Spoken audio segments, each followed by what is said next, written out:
Como vocês podem ouvir, eles estão jantando aí, né? Vocês podem ouvir pelo barulho de prato.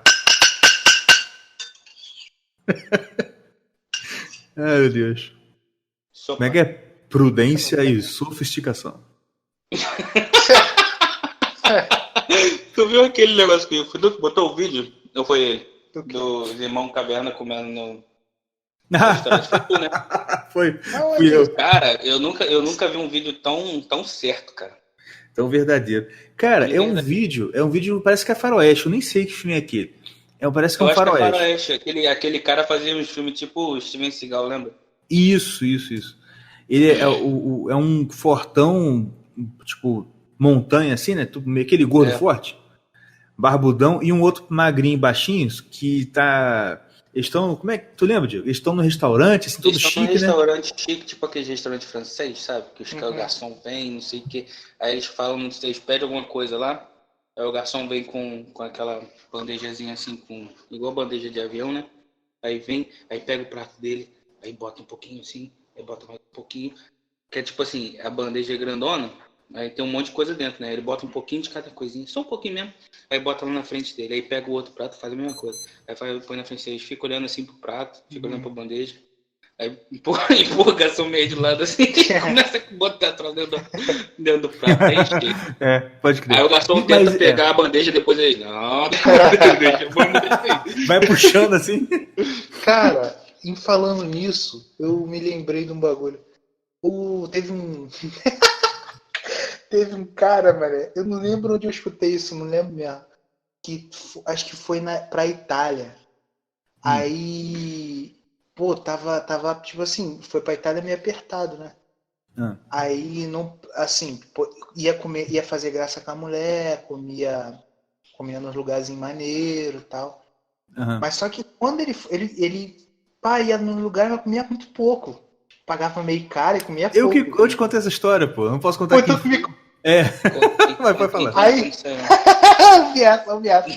aí, pô, cara, o cara comia pouco, né? Pô, foi pra viagem aí no último dia da viagem.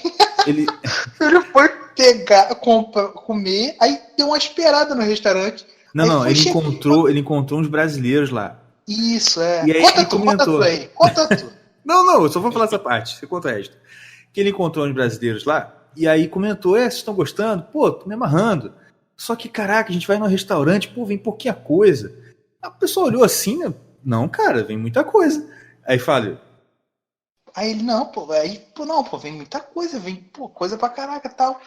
Aí ele, não, cara, pô, como? Vem merdinha de coisa no prato e, pô, acaba. E a gente vai embora. Aí ele falou assim, não, cara, na Itália é assim, tipo, chega a entrada, depois chega outro prato, ele saía no primeiro prato. Muito bom. É verídica? Sério, pô, é sério. É história verídica. Eu só não posso contar quem é, porque senão eu me ferro, mas é verídica, pô, eu vi. Mas conta pra gente e depois corta. Não, depois que acabar a gravação, eu não esqueço. Aí, ó. Salva de palmas. Salva de palmas pra mim. Mas é porque também é o seguinte, não é só esperar, você tinha que pedir. Tá ligado? Você, lá fora tem refeição que eles chamam de tipo curso. É curso em inglês. Aí você tem refeição de 3 cursos ou 5 cursos. Eu vi isso aí mesmo. Acho que é isso aí mesmo que ele falou. De curso. E aí é isso, o cara, tipo assim, eu não sei se é curso, né? Não. Eu sei que em inglês é curso. Curso. É igual aqui, cara. Sabe que aqui onde eu moro me acostumo mal? Porque vocês, não sei se vocês lembram, porque acho que vocês não foram muito em mercado aqui, mas aqui o mercado não é interior, né? Vocês sabem que não é grande centro nem nada. Nem longe disso. Mas você chega no mercado, tem um cara no caixa e sempre um cara para botar as suas compras no saco. Sempre. Né? Sempre tem. E eu não sei, acho que são todos os mercados que tem isso. E aqui, aí no começo eu me estranhava, mas depois eu acostumei, tipo, eu não sei onde eu fui. Lá na casa da minha sogra. Aí cheguei lá, comprei as coisas, Eu tô olhando, Tá esperando. esperando. Aí eu, caraca, vou ter que botar, mano. Aí botei e Que falei assim, absurdo. caraca, Que absurdo. que coisa absurda, gente. Olha como é que pode. Agora que eles adotaram a venda de saco, né? Plástico em vez de dar. Palhaçada, né? Mais ou menos, né, cara? É bom. Eu acho bom. Eu não acho, não. É muito desperdício, cara. E qual o Pô, problema? cara, mas a sacola a gente sempre reutilizava. É, Eu sei, aqui mas no só que Brasil a gente sempre reutiliza. Aqui, realmente, aqui sempre porque- vira é saco porque- de lixo. Isso. É Aqui porque você lá vira não saco tem, de não lixo. tem lama, você tem que tapar o tênis para andar na lama. Eu não tenho Pois é. bonitinho. Aí na tua casa não tem também não, safado. Aí tem enchente. onde não, hein? Dá nem... Não, aí tem enchente. Aí ou é 8 ou 80, não tem lama não, para de caô. Aí Um ou sol você arruma uma desgraçado. sacola gigante, uma sacola do tamanho do teu corpo, ou você não arruma nada. Ou Mas lá ou fora, eles Ah, adotaram esse negócio de vender saco porque primeiro, é desperdício, lá não vira saco de lixo. Porque eles têm aquele negócio de reciclável, coisa reciclável, né? aham. Então você separa o lixo em tipo como se fosse latão, Uhum. lata de lixo, né? Aí tem semana que o lixeiro vem buscar o lixo reciclável e o lixo de comida. Toda semana vem buscar o lixo de comida. Aí na outra semana busca os outros que não são recicláveis de comida. Aí na outra semana é reciclável de novo de comida, entendeu? Não vira lixo, Entendi. não vira sacola de lixo. Mas eles guardam também, eles compram e guardam pra ir comprar de novo. Aí tu leva Mas a sacola então, pro mercado, entendeu? Aí aqui é sem nexo essa parada. Pô. A gente usa pra botar saco de lixo. Entendeu? Então, mas podia. Não, Diego, não. Eu acho maneiro esse negócio de reciclar, cara. Eu não. Não, assim, não. reciclar- Mas então, Reciclar é eu acho maneiro reciclar também. Mas a gente Mas já não recicla. não é esse tipo de reciclagem que eu tô falando. Não é reciclar de passar pra. De saco de compra pra saco de lixo. Show. Isso não é reciclar, pô. Pô, claro que é, pô. Reutilizar, é outra Isso, coisa. melhor ainda, não? Não é não. Claro que é. Cara, mas assim, o que eu acho definitivo assim, em relação a reciclagem e tudo mais é o Japão. Maluco, os caras, a usina de lixo lá, a usina não, o depósito de lixo, sabe o que eles fazem? É um depósito, é uma usina que eles acho que queimam o lixo, mas aí a queima do lixo gera energia para a cidade e, cara, é um negócio louco. Ah, eu já ouvi falar dessa parada. Não é tão simples assim, que como eu falei, mas é um negócio muito louco. Não, tem um outro lugar também que eles estavam até comprando lixo. Eu acho que é lá na Holanda, alguma coisa. É para aqueles países de lá de cima. Não, no Japão foi um negócio que eu fiquei muito bolado. Eles estavam comprando lixo de outros países para fazer essa parada. Uhum. Não, então, eu tava vendo... E a gente parando de usar saco. Tá vendo? E a gente aí. Meu amigo. Perdendo oportunidade. Podendo vender para eles. Pois é. Estão querendo tirar o Brasil da jogada internacional. Mas livre comércio pro lixo. Exatamente. Até porque a gente produz muito lixo. Você pegar o YouTube brasileiro, por exemplo, você vender aquilo para lá, nossa. Mas enfim. E as tartarugas inalando canudo. E as tartarugas comendo. Porra. Comendo. Como é que fala? Canudinho. Canudinho, claro. Mas isso é um absurdo também. Olha só, se você deixa usar canudinho plástico, o que a tartaruga vai comer? Já Ninguém pensa nela, né? Ninguém pensa nela. Exatamente. Mas tá falando do Japão. Cara, eu lembro que eu vi uma reportagem do Japão que eles estavam demolindo um prédio. E, cara, sempre, né? Qualquer lugar normal do mundo, como é que você implode um prédio? Você mete a bombinha no lugar certo, aperta o botão, proof, o negócio cai. Certo? Então, sabe como é que os caras fazem lá no Japão? Eles pegam uma máquina, um negócio que ele vai envolvendo o prédio, com uma estrutura de ferro que envolve o prédio inteiro, tá ligado? Sobe com aquela porcaria até o último andar e o negócio vai implodindo, tipo assim, aos poucos, sem fazer barulho, tá ligado? Tipo assim, corta a viga, o negócio desce. Aí vai mostrando na reportagem, o prédio vai descendo, mané. Cada semana o prédio tá mais baixo. Aí tá assim, Cara, mas sabe o que eu acho? E o entulho que eles recolhem faz um sei lá o que lá que gera energia pra máquina, então eles nem pagam a energia da máquina. Esses caras fazem energia com tudo. Esses caras podem ir pra Marte, cara. Não, esses Eles podem. são autossuficientes, cara. Eles não precisam do mundo. Mais. Pior que eles não precisam de ninguém mesmo, né, cara? Pô, eles se fazem.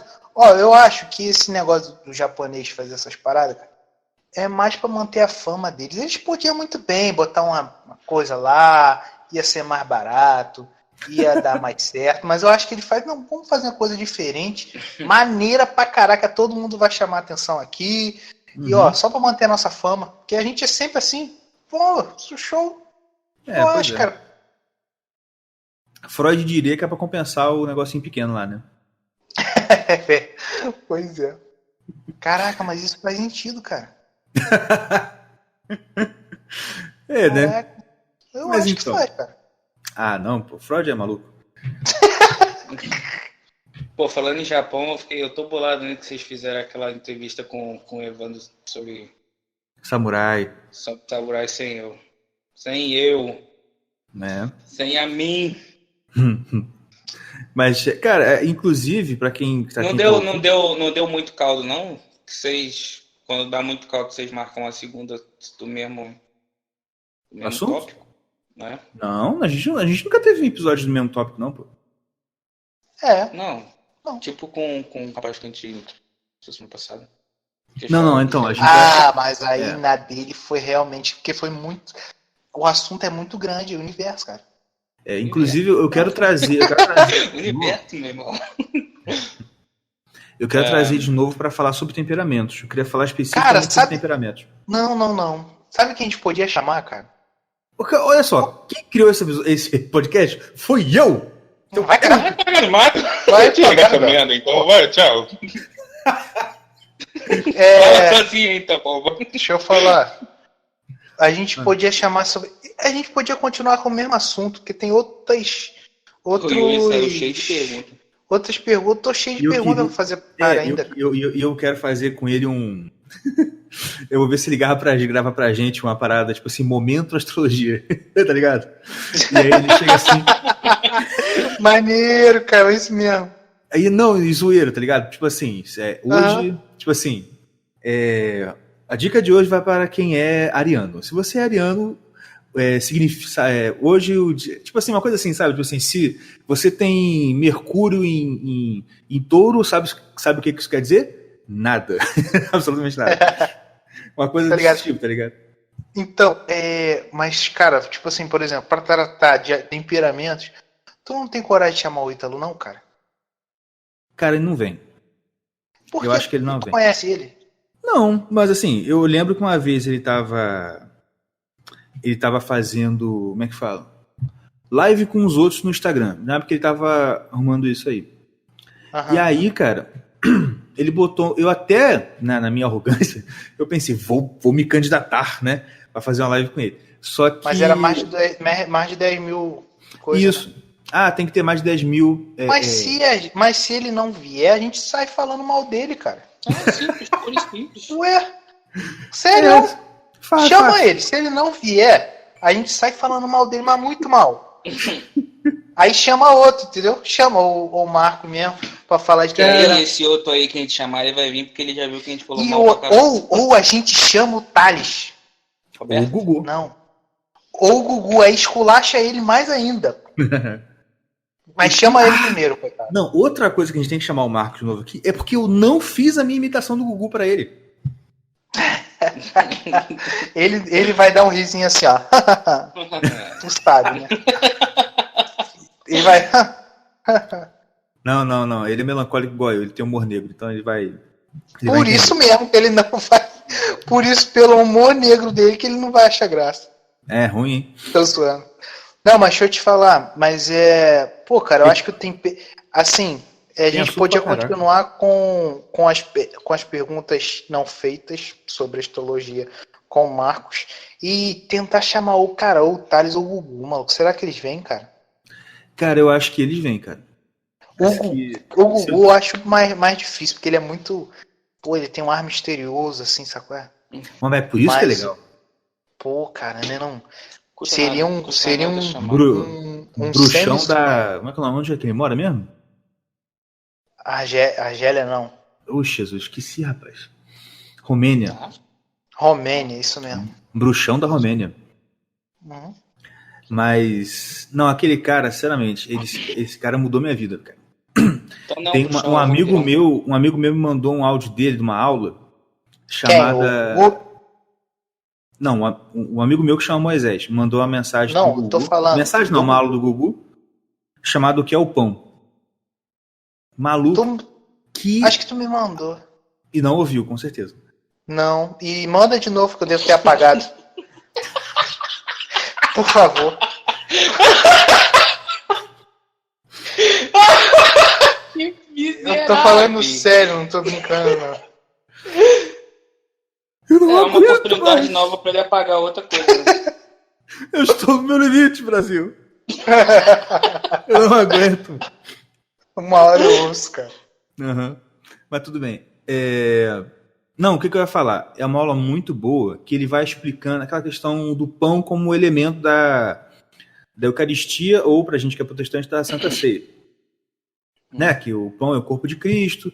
Aí ele vai explicando, fazendo uma analogia entre o processo de fabricação do pão, né? O pão, né? A natureza do pão e a vida cristã. Nossa, cara, maravilhoso. De arrepiar, você sai da aula assim, meu Deus, eu sou um merda, sabe? Cara, mas esse cara é muito bom, cara. Sério mesmo. Cara, é muito bom mesmo.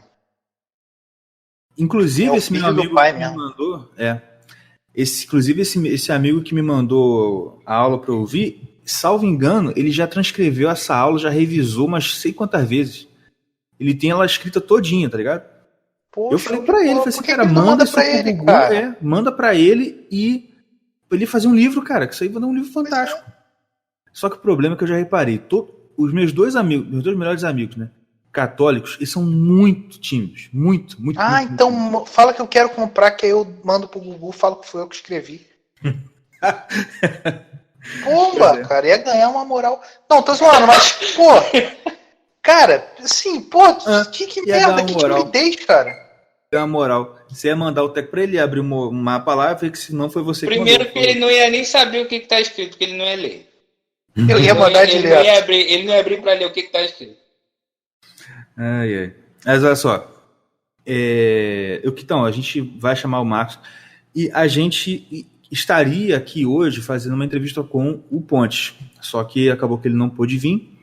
E a gente falaria. Aí eu vou definir o assunto ainda. Assim, a gente tá decidindo aí certinho qual vai ser o assunto que a gente vai tratar. Pra quem? Com o Pontes. Ah, tá. Inclusive, hoje eu acabei de ver um vídeo dele que tem no Instituto Borborema, no YouTube, que chama Corrupção da Inteligência Jurídica. É muito bom. É um curso que ele deu lá, só que ali não sei se é uma introdução ou primeira aula, né, mas ele tá disponível no YouTube. Quem quiser procura aí, porque é bom pra caraca, Eu vou até anotar aqui que vou deixar na descrição depois do podcast. Eu ia fazer uma pergunta, mas não vou não. Faz, pô. Faz. Assim, eu queria saber, o Evandro, ele tem um outro trabalho, cara? Porque, caraca, os caras têm tempo. Ou então eu sou muito ruim de organização. É a segunda opção. Eu acho que são os dois. Cara, tu é trader. Tu trabalha em casa. Tu não consegue ver um vídeo que eu mando pra tu, cara. Cara, eu vejo outros. Eu vou vendo outro e quando eu vejo, eu já... Não, pior que realmente, cara, eu sou muito ruim. É muito ruim de desorganizado. Mas, inclusive, você sabe que isso é uma coisa que você tem que, né, melhorar, porque trabalhar em casa é o pior trabalho que tem. Porque você tem que ser muito organizado. Gente, não é ruim, não, assim, não, é assim. ruim. É legal pro usuário. Não, Pô, cara, tem no um lado início bom. show de bola. Mas depois você tem fica... um lado bom, mas se você não se organizar, se você não se organizar legal, vira um pesadelo. Isso, cara, você fica numa perturbação do caraca, maluco. Não, dá uma ansiedade do caramba. O trabalhador de nós três aqui é o Igor, né? Isso. E mesmo assim, pra vocês terem uma noção. Eu vou ter que editar isso aqui, tá? Por favor. Não, peraí. Você tá de sacanagem com a minha cara. Porque você falou já o que você faz e eu falo. E tu, pô. Eu não falei que eu faço, não. Falou semana passada. Eu ia até te falar essa parada. Tu é maluco? Cara, quando Vê eu falei... no podcast. Se você não editou, você falou. Vê você no podcast. Ou então você editou. Aquela parte eu não deixei, não. Ah, tá.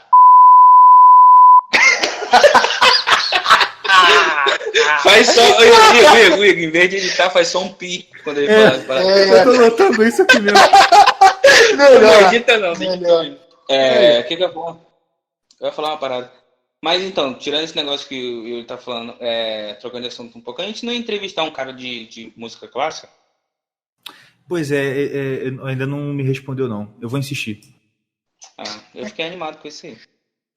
O Ponte também pode falar de música clássica, ele sai pra cacete de música clássica. Aí é isso que eu tô Mas falando. então vocês concordam comigo que ele tem entrevista diferente, cara. Mas cara, é isso que eu fico impressionado com o Ponte, porque é a mesma impressão é a mesma coisa que eu me impressiono com o Olavo. Porque você liga o Olavo no YouTube lá, Olavo Islamismo. O cara fala de Islã como se fosse um sheik, sei lá. O Olavo, sei lá, psicologia. Tratar de psicologia. Não, e pior que é assim. Tudo que ele fala com propriedade do cacete. Ele cita um monte de livro. Isso. Ele já leu. Mas então, o Olavo ele faz o quê? Isso, não, e tudo bem. Aí ele é filósofo. Ele é filósofo, né? Mas é isso que é a minha pergunta. O Evandro é filósofo? Não, o Evandro é professor. Ele é advogado. Ele é advogado e professor? É advogado e professor.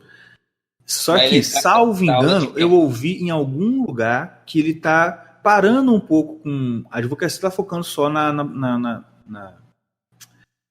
aulas, e o que ele quer focar mesmo é essa parte mesmo de escrever livro, né? Que já tem um livro que ele traduziu. Ele tá para sair um livro que ele já escreveu, que vai ser publicado. Aí, olha só, né? O cara é professor, é advogado, e o livro que ele escreveu, que vai ser publicado agora, é sobre a relação que existe entre a Eneida e a Ilíada, que são dois clássicos aí épicos, né? Conheço, pô. Li semana passada. Não, eu tô lendo a Odisseia, eu falei pra vocês. Uhum. Já era pra tu ter lido, né, meu filho? Já há muito tempo, cara. Enfim. Bomba. Mas o outro... resumo depois. Bomba, cara. O resumo fácil, para quem não tem preguiça de ler, toma vergonha na cara e lê. Mas para iniciar, tem um desenho, cara, no YouTube. Tem uma animação, um desenhozinho. Yuri, as minhas filhas conseguem te contar a história da Odisseia, você não sabe. Pronto, elas me contam, então, não tem problema, eu sou humilde. Pois é. Mas, não, o Evandro é outro monstro, cara. Incrível. Porque, assim, é o que o Flávio falou, que ele ia ser o líder da direita, não sei lá o quê. Porque, cara, a diferença... O Morgenstern. A diferença é essa, porque o Flávio, ele é o cara da área dele, literatura, ele fala também um pouco ali de... Mas os assuntos que ele fala nos podcasts, que não é o assunto próprio dele, ele fala bem, ele conhece, ele lê e tal. Só que não é na profundidade que, por exemplo, o Evandro tem, tá ligado? Não, assim... Posso falar Pode, uma parada? Porque eu acho o Flávio, assim, eu não acompanho muito ele, eu acompanho não fala mal dele não, que eu ainda quero chamar de podcast, tá? Por favor. Pô, pode chamar e fala que e mostra esse trecho aí pra ele. Tô brincando. Não, vou falar mal não. Tô falando assim, que eu acho o Flávio, ele é um crânio também, ele sabe pra caraca. Mas só que eu acho, pelas entrevistas que eu vi, eu não acompanho ele, pelas entrevistas que eu vi, ele não sabe passar, sacou? Entendeu? Às vezes ele, tipo assim, ele dá uma embolada no meio de campo. Porque não sabe passar. Às vezes tu fica meio confuso se ele ganhou a discussão ou não. Diferente do Evandro, entendeu? Que o Evandro, além de saber pra caraca, ele sabe passar que ele sabe. Tipo assim, é igual meu pai falava, tipo, você não tem que só saber, você tem que mostrar que sabe também, entendeu? E eu acho que além disso, é também a questão que o Flávio, igual também, eu não vejo todos. Na verdade, teve um debate dele que eu vi com um cara que era Igor alguma coisa, numa faculdade, que ele estava bem melhor. Mas nos debates que eu vi, 2 debates que eu vi na Jovem Pan dele, eu senti que faltou um pouco só dele dominar o debate. É, isso aí. O que o Evandro fez com o Nando Moura lá, com o carinha lá do Nando Moura. Porque, maluco, aquela cena épica do... não, você é esquerdista. Ah, tá dizendo que eu sou esquerdista? Não, eu tô dizendo não, tá aqui sua tese de mestrado. Pô, mano, aquilo ali acabou. Foi equivalente ao Olavo chamar o Alaor Café de mentiroso safado lá na USP. Mentiroso.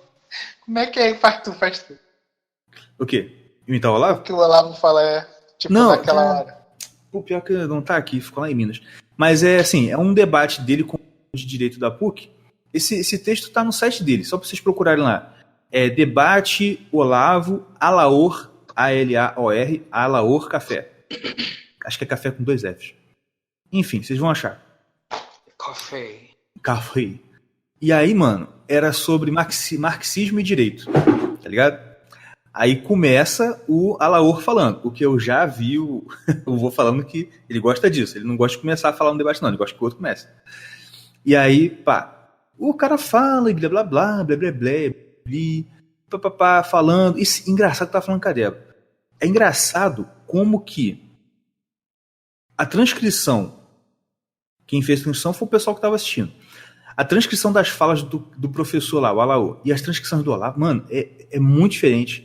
Tipo assim, você consegue ver coerência que parece que o Olavo tava escrevendo, parece que ele tava falando, tá ligado?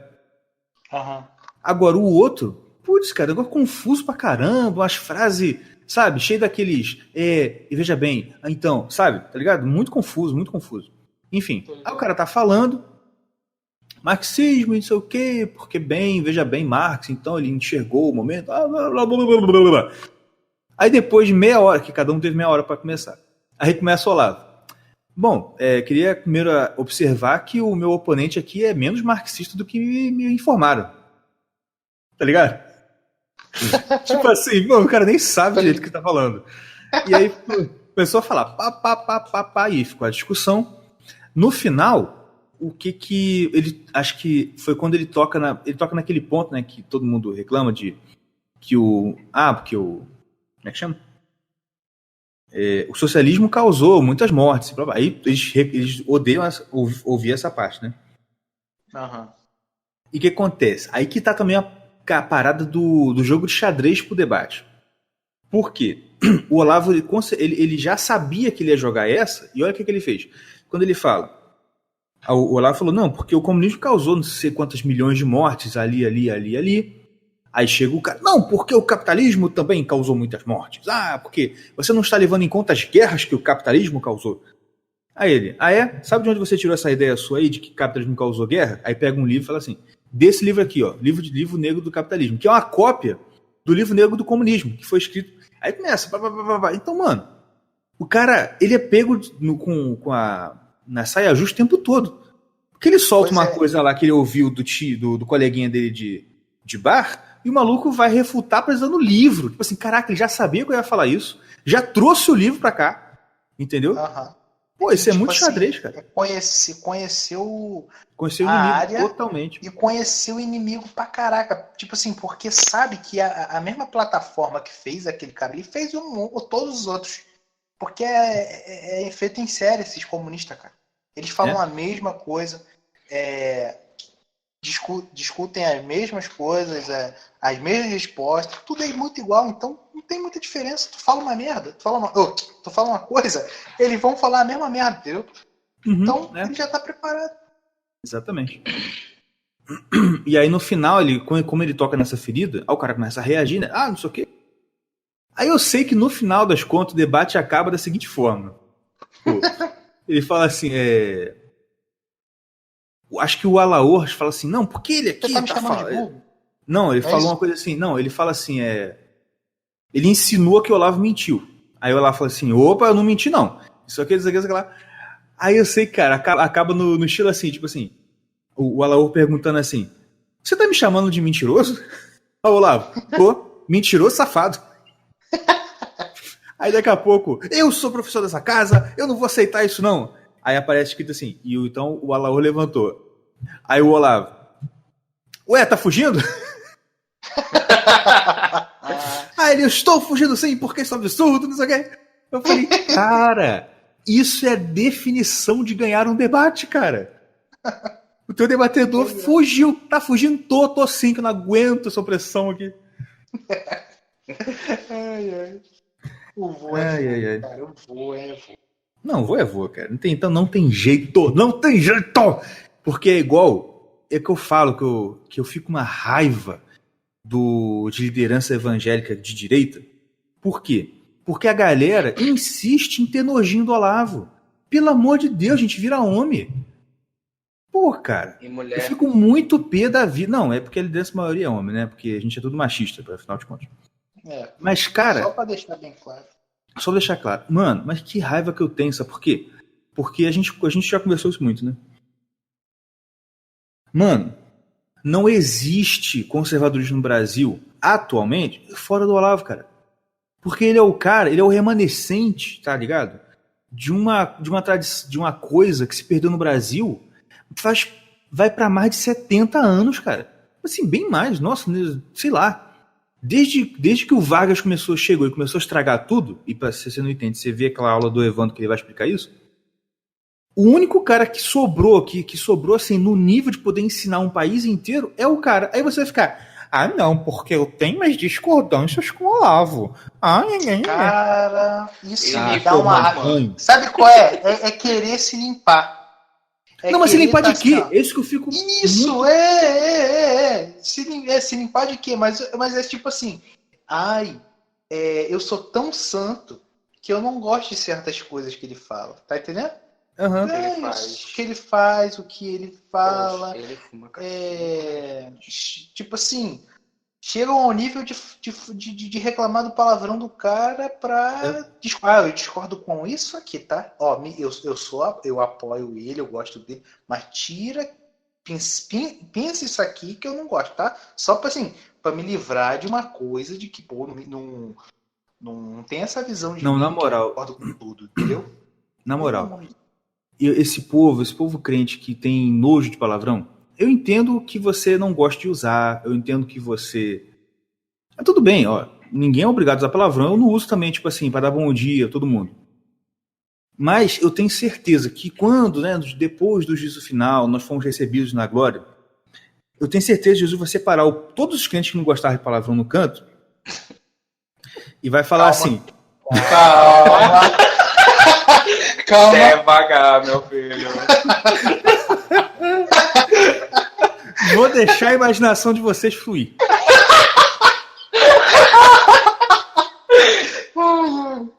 entendendo? Outro tópico. Não, mas eu tenho certeza. Falando em tópico, um dos tópicos que lançaram lá no Twitch foi o quê? Cara. Vamos começar com esse...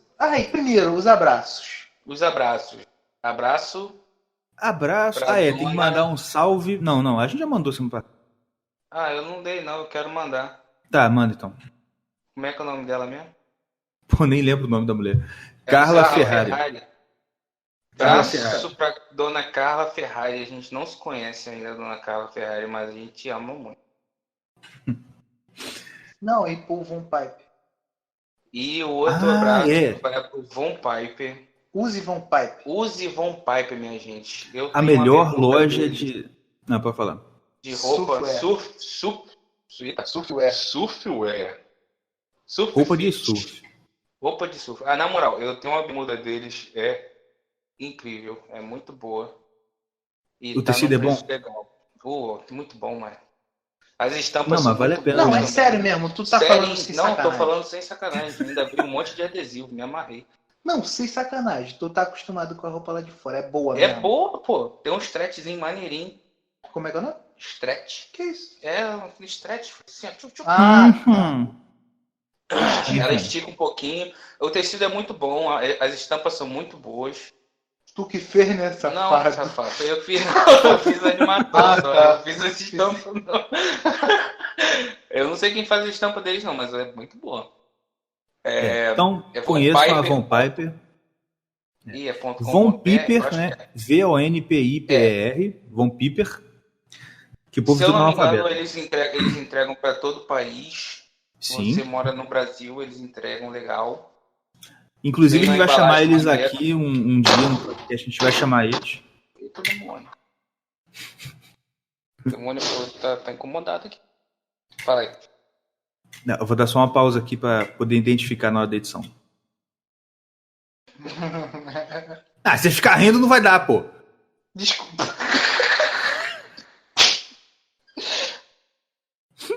Tá bom, eu acho lá depois. Tá, aqui. Von Não, Piper. peraí. Muito bom. Vai, fala. vonpiper.com.br para você ver. A gente vai chamar eles aqui um dia para contar umas histórias que, de vez em quando, eles me mandam umas fotos de uns nomes estranhos que eles, dos clientes que mandam lá. Tem, pô. Cada nome fantástico. Tem a história lá de um cara que ficou cantando um dos donos pelo chat, tá ligado? Tem muita história boa, A gente vai chamar ele. Marca sim. Não, vamos sim. E tem um salve pra gente mandar pro José Paulo. José Paulo. Quem é o Então, José Paulo, um abraço pra você. E ele mandou várias sugestões pra gente e a gente vai primeiro ver no Twitter. Ah, tá. Que eu botei Vai primeiro no Twitter. tweet. Então, olha só. Primeiro a Shockwave Radio mandou um sorrisinho aqui. Então, um abraço aí pra Shockwave Radio. Gente, esse programa agora está sendo transmitido especialmente nas web ondas, nas web ondas da Shockwave. Então, somos chique, bem. Somos muito chique. Em breve estaremos FM. Escreva o que nós estamos falando. E dá uma força lá. Baixa o aplicativo da Shockwave Radio. Tem para... Eu acho que já tem para iPhone, para Android, tudo aí você pode baixar. E também colabore. Entra lá no apoia-se/Shockwave. Eu não sei como é que é o apoia-se. Deixa eu ver aqui. Apoia-se... Cadê? Ih, perdi. Aqui. Shockwave Rádio, tudo junto. apoia.se/Shockwave Rádio, tudo junto. Ajuda lá, em qualquer coisa, qualquer dinheiro que vocês der já vai estar ajudando a rádio a crescer e vai ser muito bom para nós. Bom, agora chega de papo furado e vamos chamar o nosso entrevistado. Ele é vereador em Salvador e é um dos únicos, se não for o único, vereador ou político conservador da Bahia. É isso aí, a gente hoje conversa com ele, que, não por acaso, exatamente por essa peculiaridade, essa raridade de ser conservador num lugar tão esquerdista como a Bahia, não poderia ter outro nome do que Alexandre... Aleluia, aleluia, aleluia, aleluia. Pronto, já pode tocar o pau? Não, vamos conversar primeiro, depois eu... Eu tô acompanhando o podcast lá, tá muito legal. Vocês estão, acho que tá indo muito bem, viu? Eu acho que deve ter sido um dos primeiros aí a escutar. Legal.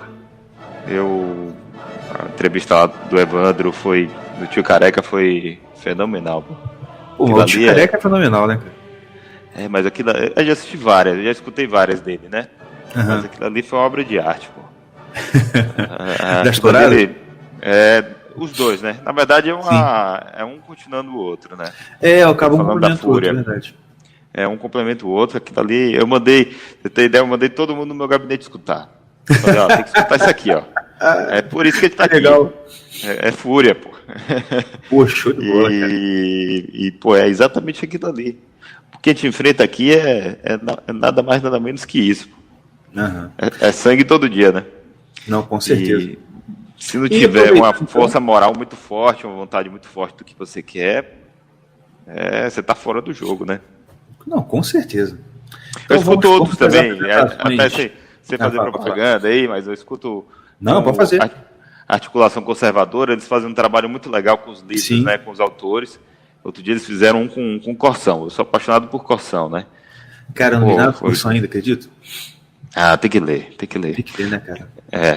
E aí eles fazem um trabalho legal. Eu escuto o Morgan, né, que é muito bom.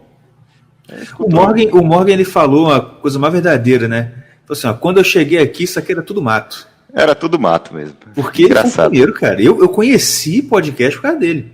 que eu lia o censo. Eu baixei o aplicativo por causa dele, né? Eu também. Pode. Eu também.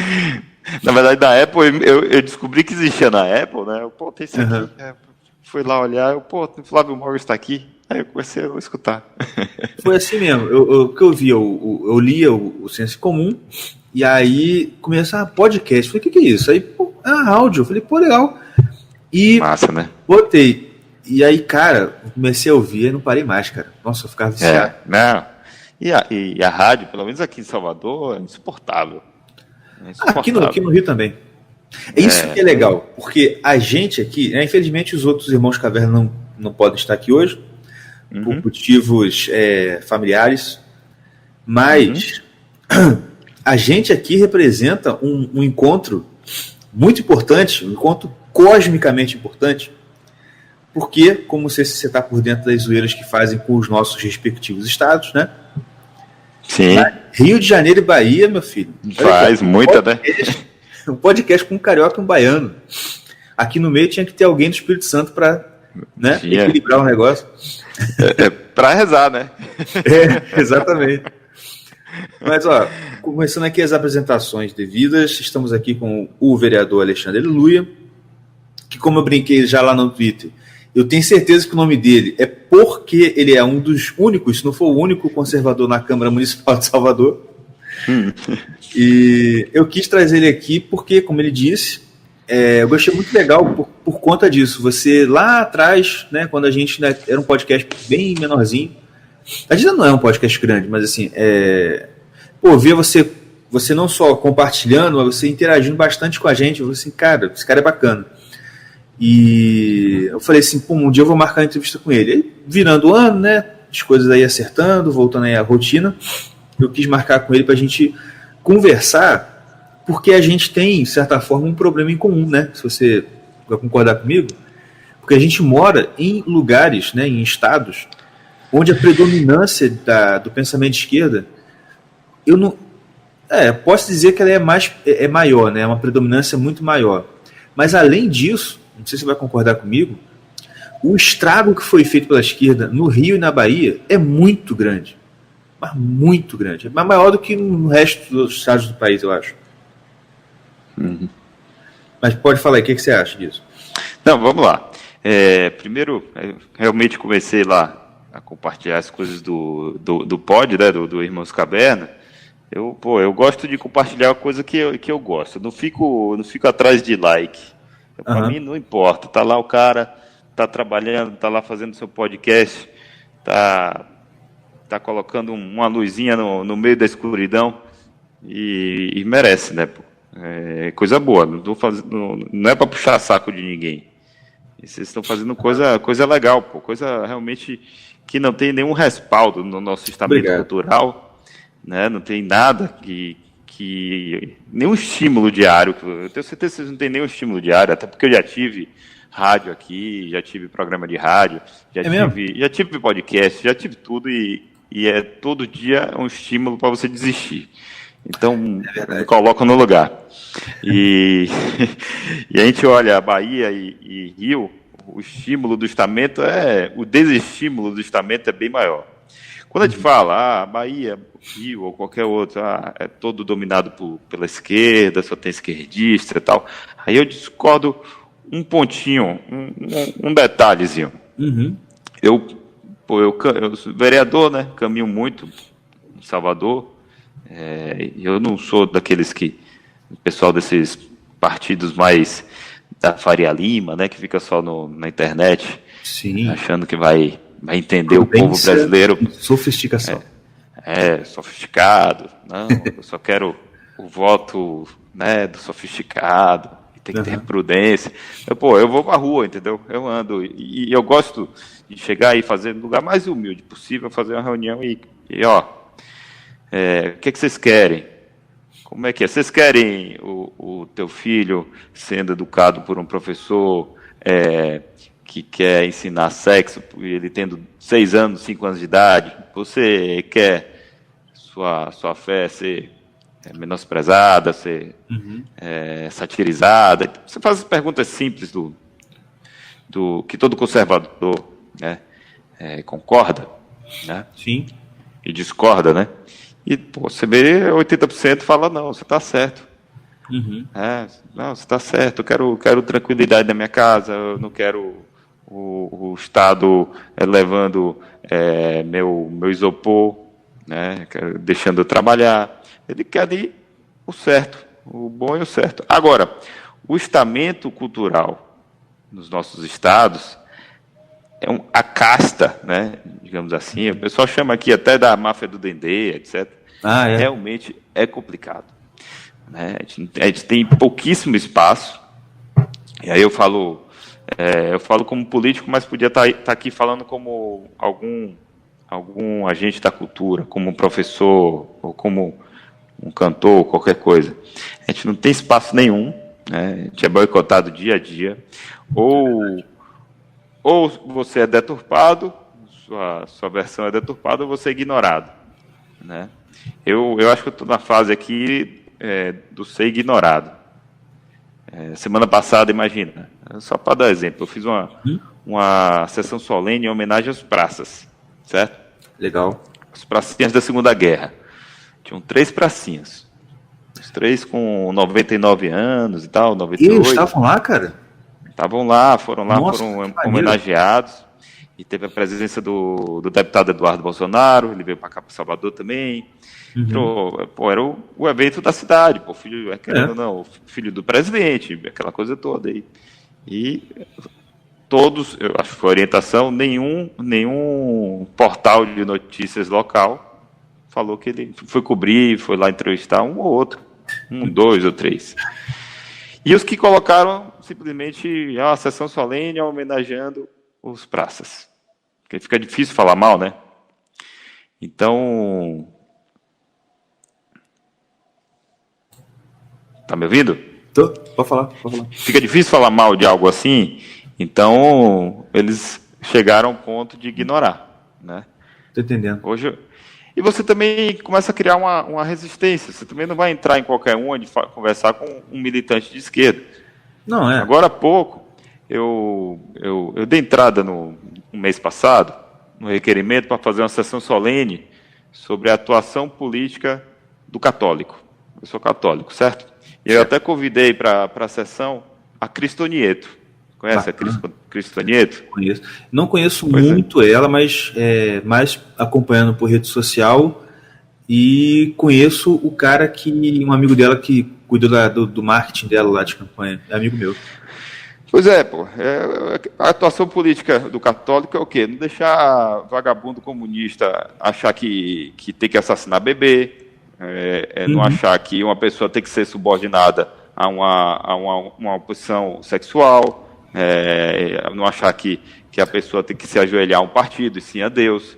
Né? Só coisa absurda, né? É basicamente isso. Mas veio aqui uma pergunta de um jornalista, que eu sei que é militante, perguntando o que isso significava. O que eu vou responder esse cara? Ele vai falar com aquele mimimi do Estado laico, aquela coisa toda? Não vou responder. Então, eu faço o quê? Aí a coisa da atuação política do conservador. Eu prefiro esperar ele fazer a matéria deturpada, sem minha aspa, e depois eu pego a matéria dele e respondo.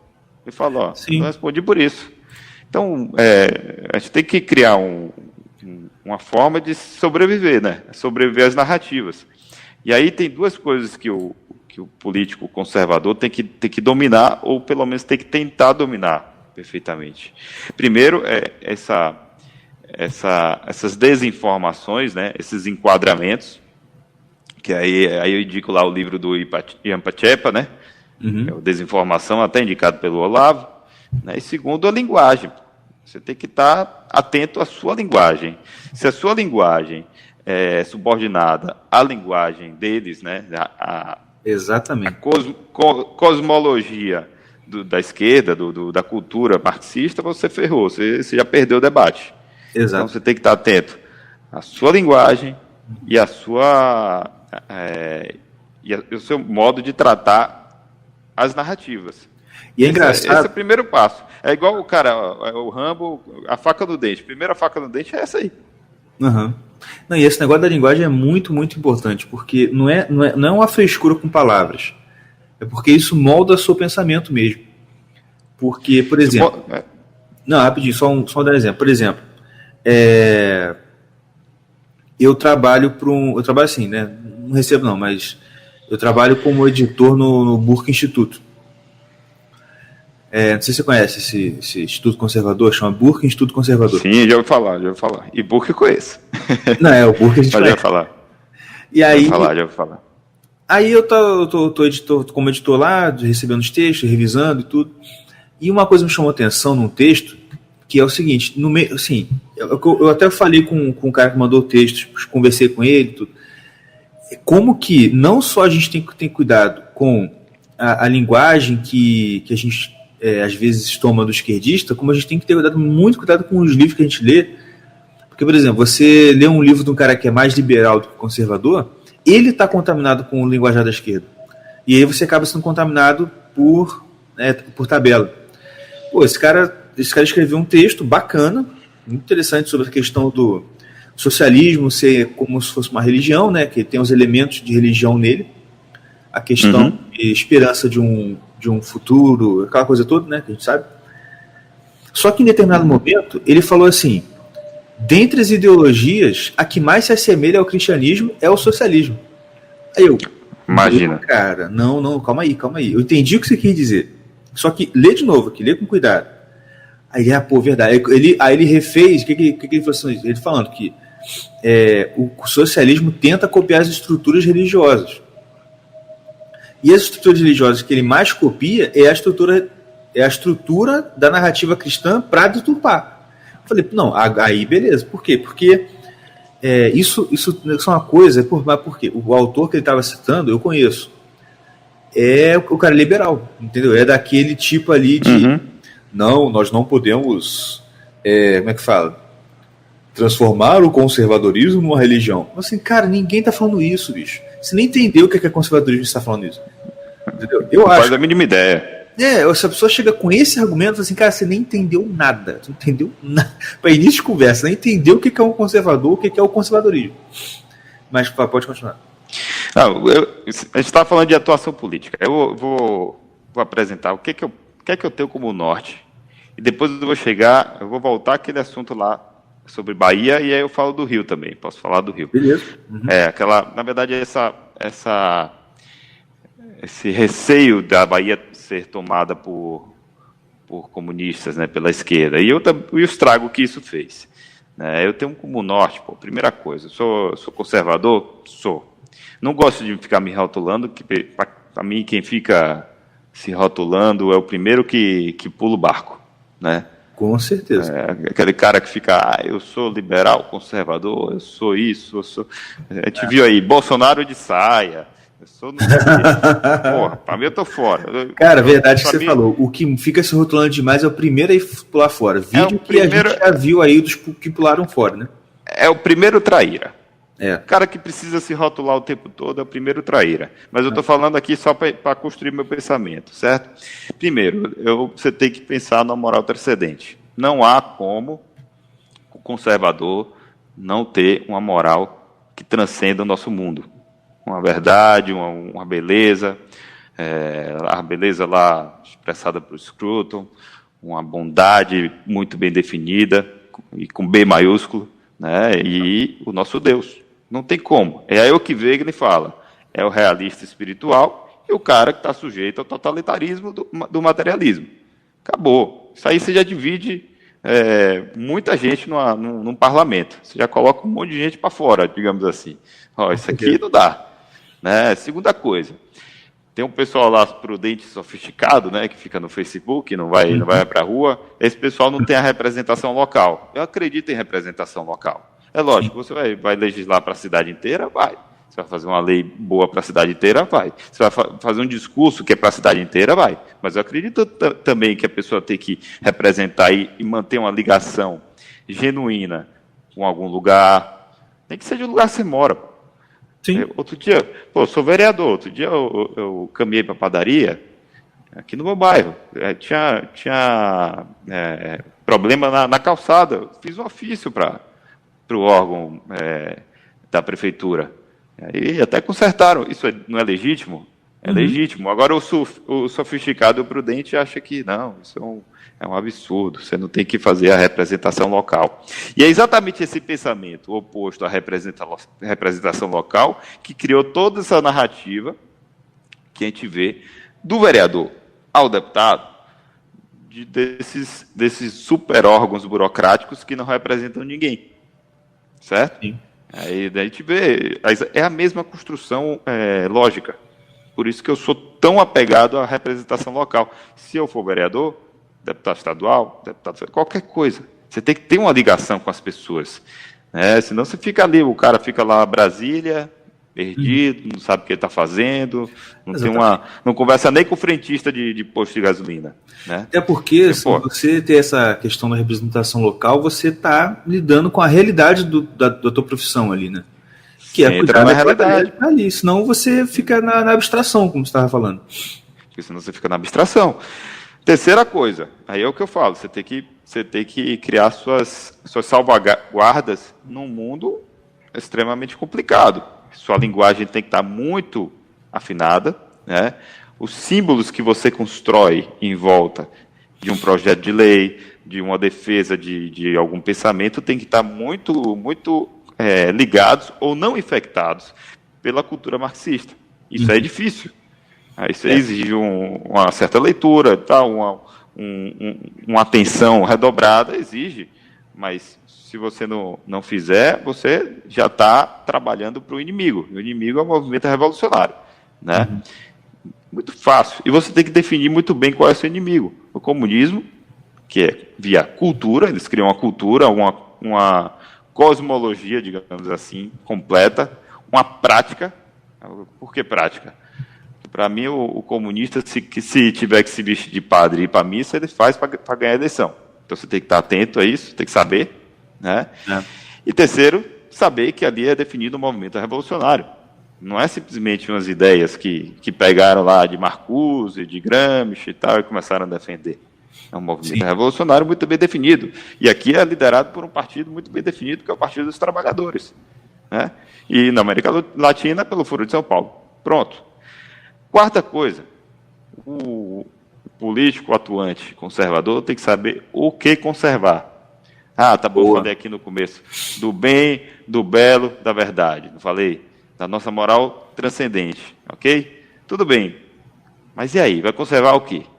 Que é o que Olavo falava do Paulo Mercadante. Ele dizia, né, um diálogo com Olavo, ele falava assim, vamos conservar, mas no Brasil a gente vai conservar o quê mais? É como se não tivesse mais o que conservar.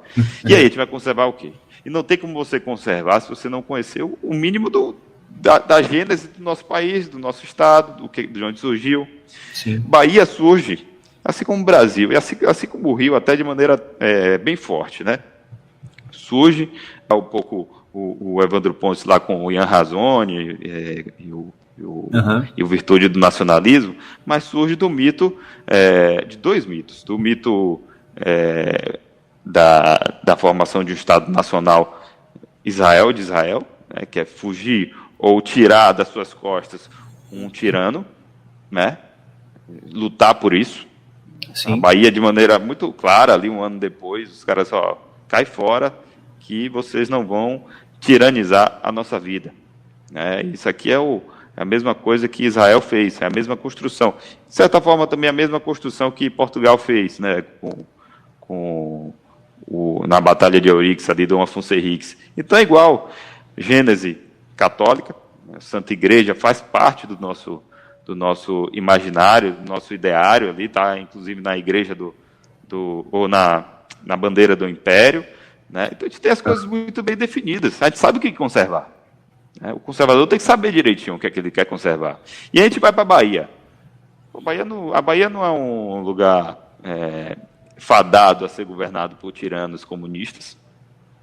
Você pega aí, tinha tudo para dar errado aqui, tinha tudo para virar um Brasil com um buraco aqui de uma republiqueta de bananas falando português e tiranizada por Portugal, ou depois uma independência louca como alguns países da América Latina, mas não, né? Foi um país que conseguiu expulsar tiranos, conseguiu completar o mito israelense de independência, né?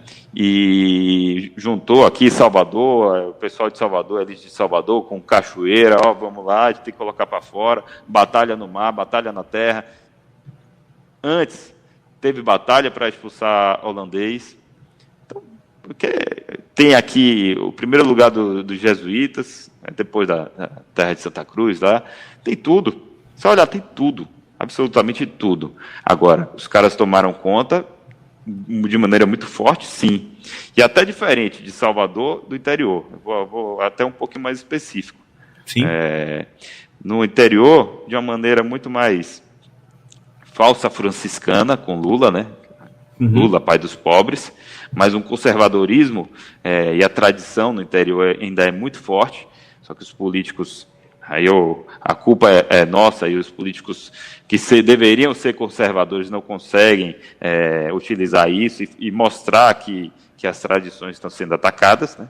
Bolsonaro já melhora essa simbologia. E Salvador realmente é uma cidade atacada pela nova esquerda, né? Pela esquerda pessoalista, né? Aqui é um lugar mais complicado. A cultura católica é muito forte no interior, então isso, porém, a igreja também é muito submissa e até trabalha pela esquerda no nosso interior. Na linha franciscana, né, na linha do pai dos pobres.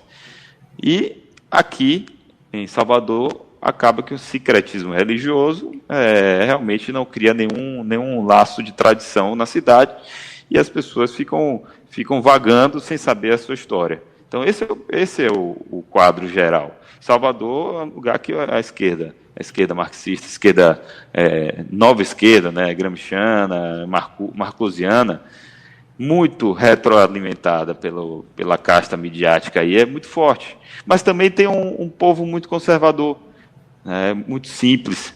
Você vai para os lugares, né, isso aí você tira a Vila Madalena daqui, né, o Leblon daqui, que a gente também tem. Sim. Mas você vai para os lugares que a gente tem pessoas simples, as pessoas querem aquilo que eu falei mais cedo, a tranquilidade da sua casa, comida, não querem o Estado atrapalhando ali o seu pequeno empreendimento, ou então atrapalhando, gerando desemprego, querem poder ir para a igreja tranquilamente, né, sem serem atacados. Não acha ruim quando o bandido apanha da polícia. Pô, achar ótimo. Quer vagabundo preso. Não é diferente. Olha, o nosso povo é conservador. Agora, aqui tem uma infiltração na casta muito forte. Eles são alimentados com dinheiro, são retroalimentados. Tem a tal da máfia do Dendê que tem, né, que é o pessoal que vai, tem show, são os mesmos que tem show, os mesmos que falam bem de si mesmos e falam bem dos que alimentam a si mesmos. E assim o ciclo vai girando, né? O movimento revolucionário vai girando com eles. Eles não sabem que estão trabalhando para isso. Eles apenas fazem porque estão, né, tranquilos e estão ganhando dinheiro. O único que se arvorou a ficar contra isso tudo foi o Netinho. Não sei se você já ouviu falar. Tirou foto com o Bolsonaro na campanha. E ele está fora desse pessoal, dessa patota. Né? Toda hora algum vai lá e xinga. Não vê o Netinho tocando em vários lugares. O cara é cancelado mesmo, como o pessoal está dizendo hoje em dia, né? É cancelado, mas ele é Red Pill e ele também já, de certa forma, já estava um pouco consolidado. Mas pega um cara novo fazer isso. Entrando. Exatamente. Porra, o cara eu lembrei agora que você falou, e pode ver que isso não é de hoje também. Isso hoje foi acentuado por conta da entrada do Bolsonaro no mundo político e, né, na vida do brasileiro. Mas você voltar bem antigamente, por exemplo, você estava falando aí do Netinho, eu lembrei também do Belchior. O Belchior também foi um pouco disso. Não que ele não era de direita, não era. Só que bastou ele não ser submisso a essa máfia de MPB, os caras ostracizaram ele. Mano. Ah, sim. Ele passou o resto da vida lá no Uruguai, morreu lá tranquilinho. E eu gostava muito de ouvir o Belchior, e eu lembro que de vez em quando tem algumas músicas que você pesca ali um pouquinho das agulhadas que ele dava em Caetano, né? E certas pessoas, assim, é muito legal. E olha que ele estava aqui falando, você vê, ele está falando bastante sobre cultura. Uhum. A gente não tem como falar de literatura, que era o ideal, mas não tem, né? A Bahia não tem nada, não tem nem o que dizer. Seria ideal se tivesse, né? Também não tem cinema. Aqui não tem nada. Eu estou falando aqui de cultura, que, querendo ou não, é o que gera o mínimo de arquétipos, né, de modelos para as pessoas. E é muito importante também, porque é uma coisa que eu sempre, uma coisa que eu sempre falo. É tão importante porque é o único, não tem nada, pô, não tem literatura aqui. Exatamente. Não, e até a literatura, até quando você tem, por exemplo, porque, cara, querendo ou não, o filme ele vai alcançar sempre muito mais pessoas do que o livro. Ponto. A música vai alcançar muito mais do que a poesia, entendeu? Uhum. Porque é natural, por exemplo. A gente estava aqui em casa, aí minha esposa achou no aplicativo lá vários filmes bíblicos. Não sei se você lembra uma coleção que tinha antigamente, vários DVD verde da Bíblia. Tinha história de José, de Davi, tinha um monte. Lembro. Eu lembro que eu via muito isso quando eu era menor. E aí ela começou a ver e falou assim, gente, olha como é que é muito mais, você entende muito mais, porque você vai vendo, você vai lembrando das passagens que você já leu. E aquilo está sendo encenado, você está vendo com seus olhos o treco ali acontecendo, né? Você é transportado, aí a sua imaginação aumenta um pouco. Mas enfim, falando de cultura, só uma coisa que eu queria observar, e você percebe que aqui no Rio, você está pensando, tem uma certa causa para a casta midiática e artística ser tão esquerdista igual é uma coisa aqui chamada Projac, né? Sim. Que é o que exporta o esquerdismo, esse esquerdismo aí, né, psolista para o Brasil. Não, e que acaba chegando aqui na Bahia, né? Sim. É a mesma coisa. Exatamente. Não, ele está falando aqui de cultura porque não tem outro jeito. Podia estar falando aqui, eu fiz o projeto de lei tal, fiz... O que adianta, pô, se não tiver uma reverberação na sociedade? Exatamente. Primeira coisa que eu fiz, das primeiras ações que eu fiz na Câmara, a Daniela Mercury, né, fez desfilou no Carnaval, comecei o meu mandato logo em 2017, então já comecei com o Carnaval. E a Daniela Mercury desfilou no trio e, no meio do trio, ela passou pelo camarote da Polícia Militar e começou a xingar o camarote, certo? Isso ela já tinha colocado dançarina vestida de freira, certo? Quem gosta disso? Só os militantes que andam embaixo, né? Estão ali embaixo. Tá. A primeira coisa que eu fiz foi uma moção logo de repúdio. Porra, você não tem noção ela era intocável. Não pode. Vaca sagrada. Rainha. Sagrado. Então, esse pessoal tem uma autoimolação, né? Um não pode tocar no outro, e um fala bem do outro. E ali eles continuam vivendo no mundo deles, né? Mas quando você vai para a favela, o pessoal está ouvindo lá o funk, né? Que também não é bom. Também não é bom. Não é referência nenhuma. Ou então está ouvindo aqui, tem um deputado federal daqui, que, pô, ele é o tempo todo falando, eu sou favela e eu sou contra a PM. Pô, isso é arquétipo para nossas crianças? Não é. De jeito nenhum. O cara é deputado federal, pô. Então, é isso que a gente tem. Agora, não tem outra forma de salvar que não seja pela cultura. Não tem. Exato. Não tem literatura, não tem nada, não tem filme, não tem nada. A gente tem que aproveitar aqui o que a gente tem e tentar fazer alguma coisa boa. Né? Nem que seja pequeno, tem um grupo de estudo tem que ser pequeno, tem que ser pequeno, porque igual, aqui em casa, eu sempre falo daqui de casa, assim, sempre de família, né, porque eu tenho a minha prole, então eu tenho muita gente com quem conversar e ensinar aqui dentro de casa mesmo. Um dia, assim, eu tenho o costume de sempre ler história antes de dormir para minhas crianças. E elas cobram, né, então, assim, se um dia eu tô cansado, nossa, falta morrer lá de chorar, porque quer com a história. E um dia eu tava sem ideia de história, eu vi assim, procurar no Kindle, história de criança, sabe? Aí sabe o que eu achei, cara? Um e-book chamado Contos Pátrios, de Olavo Bilac e Coelho Neto. Tipo assim, contos da época do Império e da época que ainda tava assim, aquela questão ali de você defender fronteira. Mano, que coisa linda, cara. Pô, já adotei aqui. É texto de Coelho Neto e Olavo Bilac. Aí eu comecei, o livro, e as crianças gostaram. Isso que eu fico mais impressionado. Porque a gente pensa, não, isso aqui só quem vai gostar vai ser o professor de literatura lá, velho. Não, as crianças gostam, cara. Entendeu? O problema é que a gente fica muito fechado o seguinte, não, pra criança eu tenho que mostrar Peppa Pig. Não, cara, não mostra Peppa Pig, não. Mostra um negócio decente que a criança vai gostar. Não, você falou certo, você sempre usa a família como exemplo. Para mim não, para mim não tem outro exemplo, não tem outra forma. É aqui mesmo. A gente tem que formar os pequenos conservadores dentro da nossa casa. Tem que replicar, mas a família, a hora que você chega, você fecha a janela e fala para o Estado, ou para Projac, ou para quem quer que seja, aqui quem manda sou eu. Pô. Exatamente. Epa, aqui não. Se você não tem família, tem um livro chamado Sussurros. Esse livro me marcou, né? É do Orlando Figes. Quem fala muito desse livro é até o Flávio Mogenstein. Certo? Ele é um livro que ele conta a vida privada da União Soviética. Você tem um monte de livro contando o morticínio. Matou não sei quantos, como o arquipélago Gulag, né? Matou tanto, tal. Esse livro não. Esse livro conta como era ali, a vida privada. O cara que o irmão foi levado de uma hora para outra para um campo de concentração, para um Gulag. O cara que era casado e tinha medo de confessar, de falar sobre política com a mulher, porque às vezes também ele vivia numa casa coletiva, né, família coletiva, e não tinha divisão entre uma família e outra.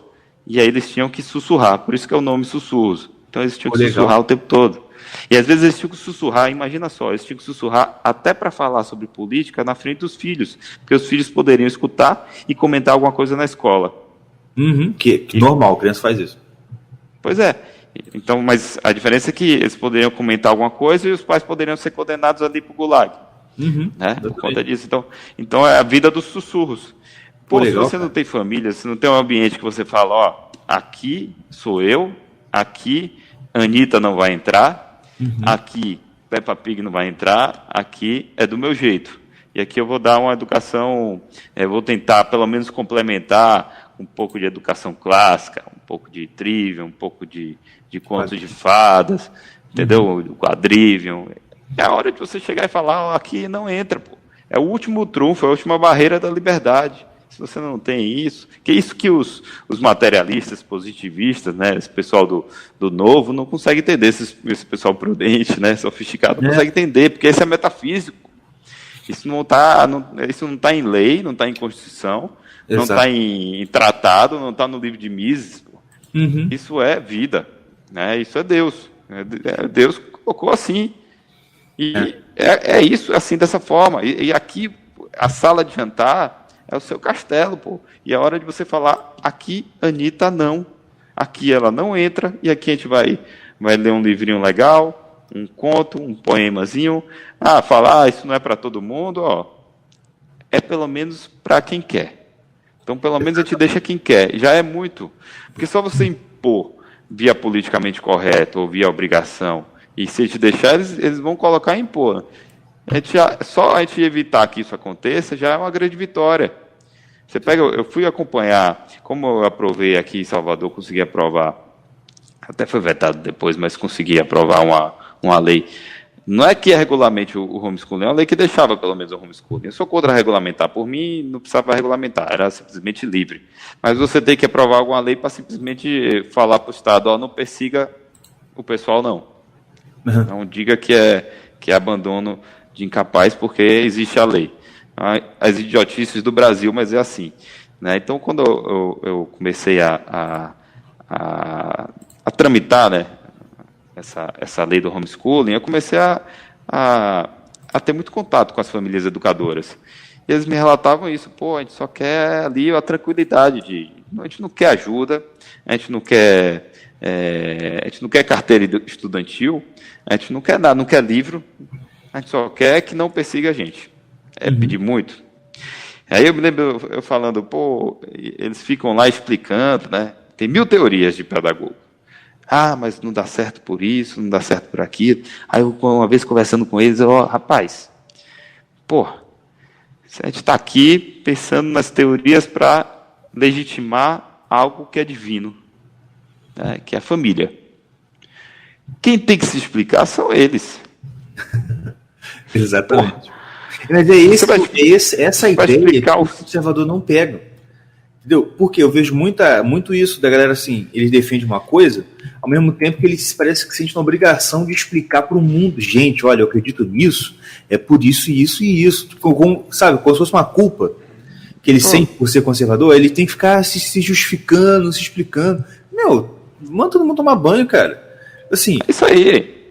Acontece. Cara, se eu preciso provar, se eu preciso argumentar, nossa, você tem que argumentar aí, tipo assim, por exemplo, você contra o aborto, vai tomar banho, rapaz.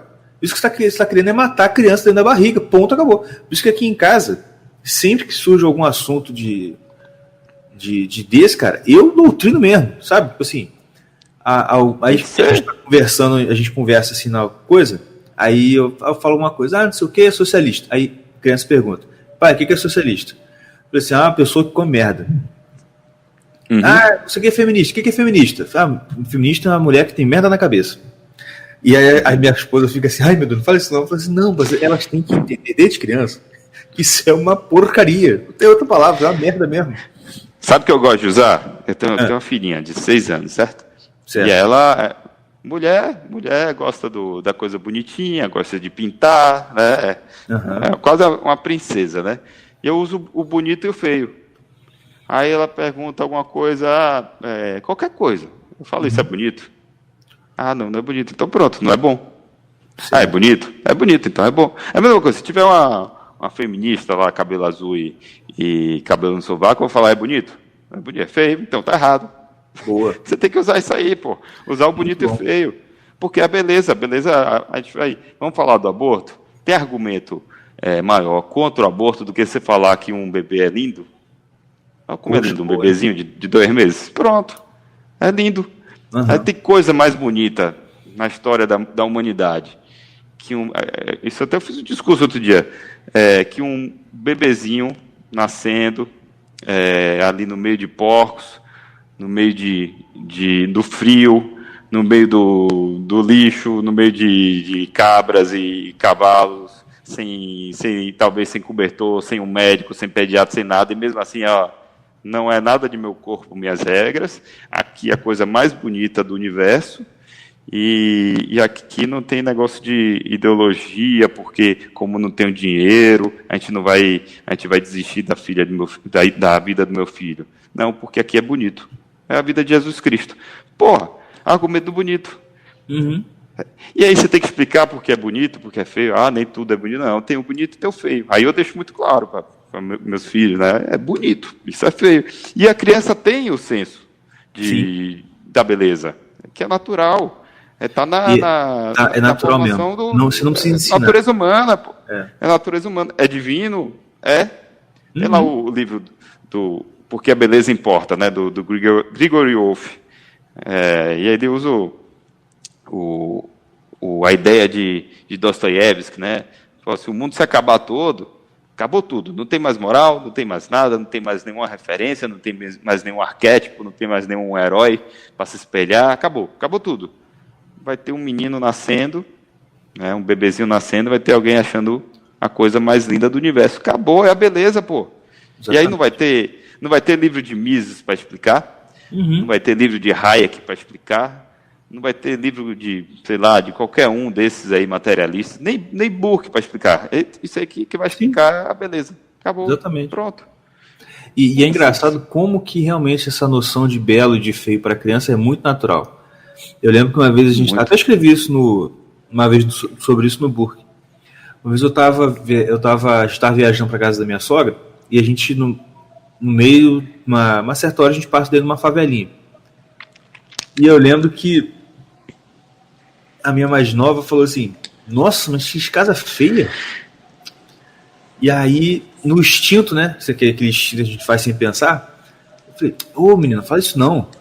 Aí depois eu pensei: cara, eu não devia ter reprimido ela. Porque ela tem que falar, não, realmente, isso é feio, porque tem casa que é bonita, tem casa que é bonita e casa que é feia. Eu não posso ficar. Não, você não pode dizer que uma coisa é feia. Entendeu? Inclusive tem casa de rico que é feia, né? Aqui onde eu moro, Pô. é o que mais tem. Mas entendeu? O problema foi que agora ela gostou da ideia de ser sincera na questão de beleza, fica falando que eu tô gordo, que eu tô barrigudo. Aí complica um pouco, né? Mas, um pouquinho. Mas aí Mas, cara, isso é interessante, uma coisa que eu lembrei também não sei se você já leu A Abolição do Homem, do Lewis, do C.S. Lewis. Já li. Do Lewis, né? Isso. Ele no meio da argumentação dele, ele está citando Aristóteles, salvo engano, ou Platão, que ele fala sobre a ordenação dos amores, né? Ordo amores, que é a questão de você ordenar seus sentimentos. Que para uma pessoa nascer e crescer ser uma pessoa madura e tal, ela tem que ter esse ordo amores. E aí o que é isso? Ela tem que aprender a diferenciar primeiro o que é belo e o que é feio, para só depois ela poder diferenciar o bom do mal e, por último, ela conseguir diferenciar o justo do injusto. Entendeu? E aí você falou, tipo assim, se você vira para a criança e tenta falar com ela, olha, essa feminista aqui, ela está errada. Para ela não vai entender. Mas se você joga essa aí, tipo assim, é bonito ou feio esse treco aqui? Aí é feio. Pronto. Lá na frente ela vai desenvolver na cabecinha dela os outros valores, os outros julgamentos morais, o julgamento de bondade e de justiça. Mas para a criança, o mais importante é você jogar para ela a questão da beleza e da feiura. O que você não pode deixar, na minha visão, crescer na criança é o relativismo. É a criança achar que não existe nada. Aí, se não existe belo e feio, se não existe bom e mal, se não existe o certo, errado, o justo, o injusto, a criança primeiro, ela vai começar a construir um materialismo espiritual nela alucinante. Ela vai querer construir teoria para tudo, né? Vai ter tanta teoria do relativismo, tanta coisa que isso aí é o primeiro passo para a loucura, né? E do extremo racionalismo, extremo que eu acho que ninguém fala disso tão bem quanto Chesterton, né? Eu ia falar dele agora. Que o gordinho fala lá, não, é isso aqui, e ele fala numa classe, ao mesmo tempo numa simplicidade gigantesca. Ele fala, é isso aqui, é o simples, pô. Você não precisa ser E ele fala, né, que o homem, o louco, não é o homem que perdeu a razão, é o homem que perdeu tudo menos a razão. Exato, é o que perdeu tudo, que está ali criando tanta teoria, que ele começa a ficar louco. Não, isso então, é para pensar, realmente o neurótico é assim. Porque, por exemplo, eu vou trabalhar de moto. Se eu parar para racionar e calcular todos os riscos que envolvem eu sair de casa de moto e para o trabalho voltar, eu não saía de casa. Porque aí eu me tornaria neurótico, porque eu só tenho razão. Claro. Eu não tenho outras coisas para me mover. E é por isso que essa cultura do relativismo dá em louco. É loucura. É você colocar uma criança, um jovem, ele entra na loucura. Não tem outro caminho, pô. Então você tem que começar a criar no imaginário infantil que tem coisas simples da vida. A simplicidade não tem nada mais extraordinário que um homem, sua mulher e seus filhos, que o Chesterton fala. Porque você tem que falar, nossa família é linda aqui. Tem que enxergar. Aqui não é uma junção de um homem, uma mulher e 3 crianças. Não, é uma família, é algo muito mais. É o metafísico. Então, se a gente não começar a criar, ou pelo menos oferecer, a gente não está falando aqui de obrigar ninguém, de doutrinar, ou pelo menos oferecer isso, essa oportunidade de sair da cosmologia do projaquistão, pô, a criança, o jovem vai para a loucura, porque por isso tem tanto jovem aí, né, perdido, droga e tal. Eu não tenho dúvida que isso aí é influência. Acho que o Olavo fala muito disso também. O Olavo fala bastante disso. Tem um curso do Olavo sobre o Roger Scruton, né? A gente falando do Roger Scruton, acabou de falecer, né? Mas ele fala muito da filosofia analítica. E a loucura que a filosofia analítica acaba criando, né? Que é o provar que eu estou errado, mas estou certo. Então, é uma loucura tão grande. Aí você pega o Chesterton, pô, ele fala ali, numa linha com simplicidade, com tranquilidade, e a pessoa sabe que que tem o simples deve ser valorizado. E aí o que falta hoje nos políticos, voltando para a política, né? Uhum. É saber valorizar o simples, pô. Eu homenageei lá os pracinhas. Homenageei porque é bonito, pô. A gente olha para eles, lá 3 senhores, 3 velhos, cheios de rugas, 98 anos, 99. Tinha um com a sonda, pô. Foi lá para a Câmara de Vereadores com a sonda. Caramba. Pô, isso aqui é mais bonito do que qualquer livro. Com certeza.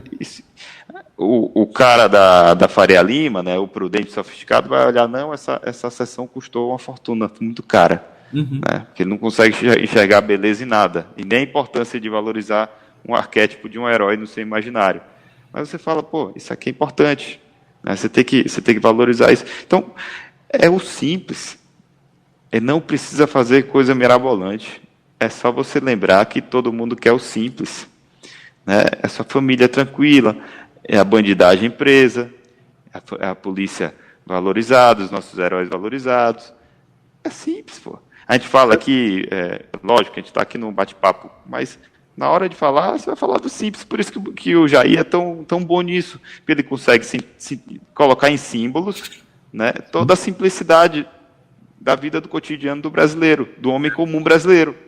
Né? Que era aquela coisa do homem comum do brasileiro médio que todo mundo tava com medo de falar. Né? Todo mundo fala que ele ganhou a eleição naquela entrevista que ele deu, não sei se, né, pra imprensa todo, tipo, né, porra louca. Tipo assim, a melhor coisa que tem no Maranhão é o Presídio de Pedrinhas. Ele tava naquele modo, ele tava no modo full, tipo assim. Red Pill, né? Pá. Mas, cara, ali ele ganhou o coração do Brasil todo, porque todo mundo concorda com ele. Entendeu? E a Dili mostrou que, pô, sou eu. Esse cara sou eu. Né? Eu não sou um pavão aqui que estou fingindo que eu estou defendendo um discurso pronto. Não, aqui sou eu. É isso aí. Gosto ou não, mas sou eu. Você vai me escutar a partir de agora. Né? E é o que falta, pô. O cara fala, isso aí, pronto, acabou. Né? E, enfim, na política não tem, né? Você não tem muito quem defenda essa coisa com simplicidade. E, na direita e na esquerda, pô.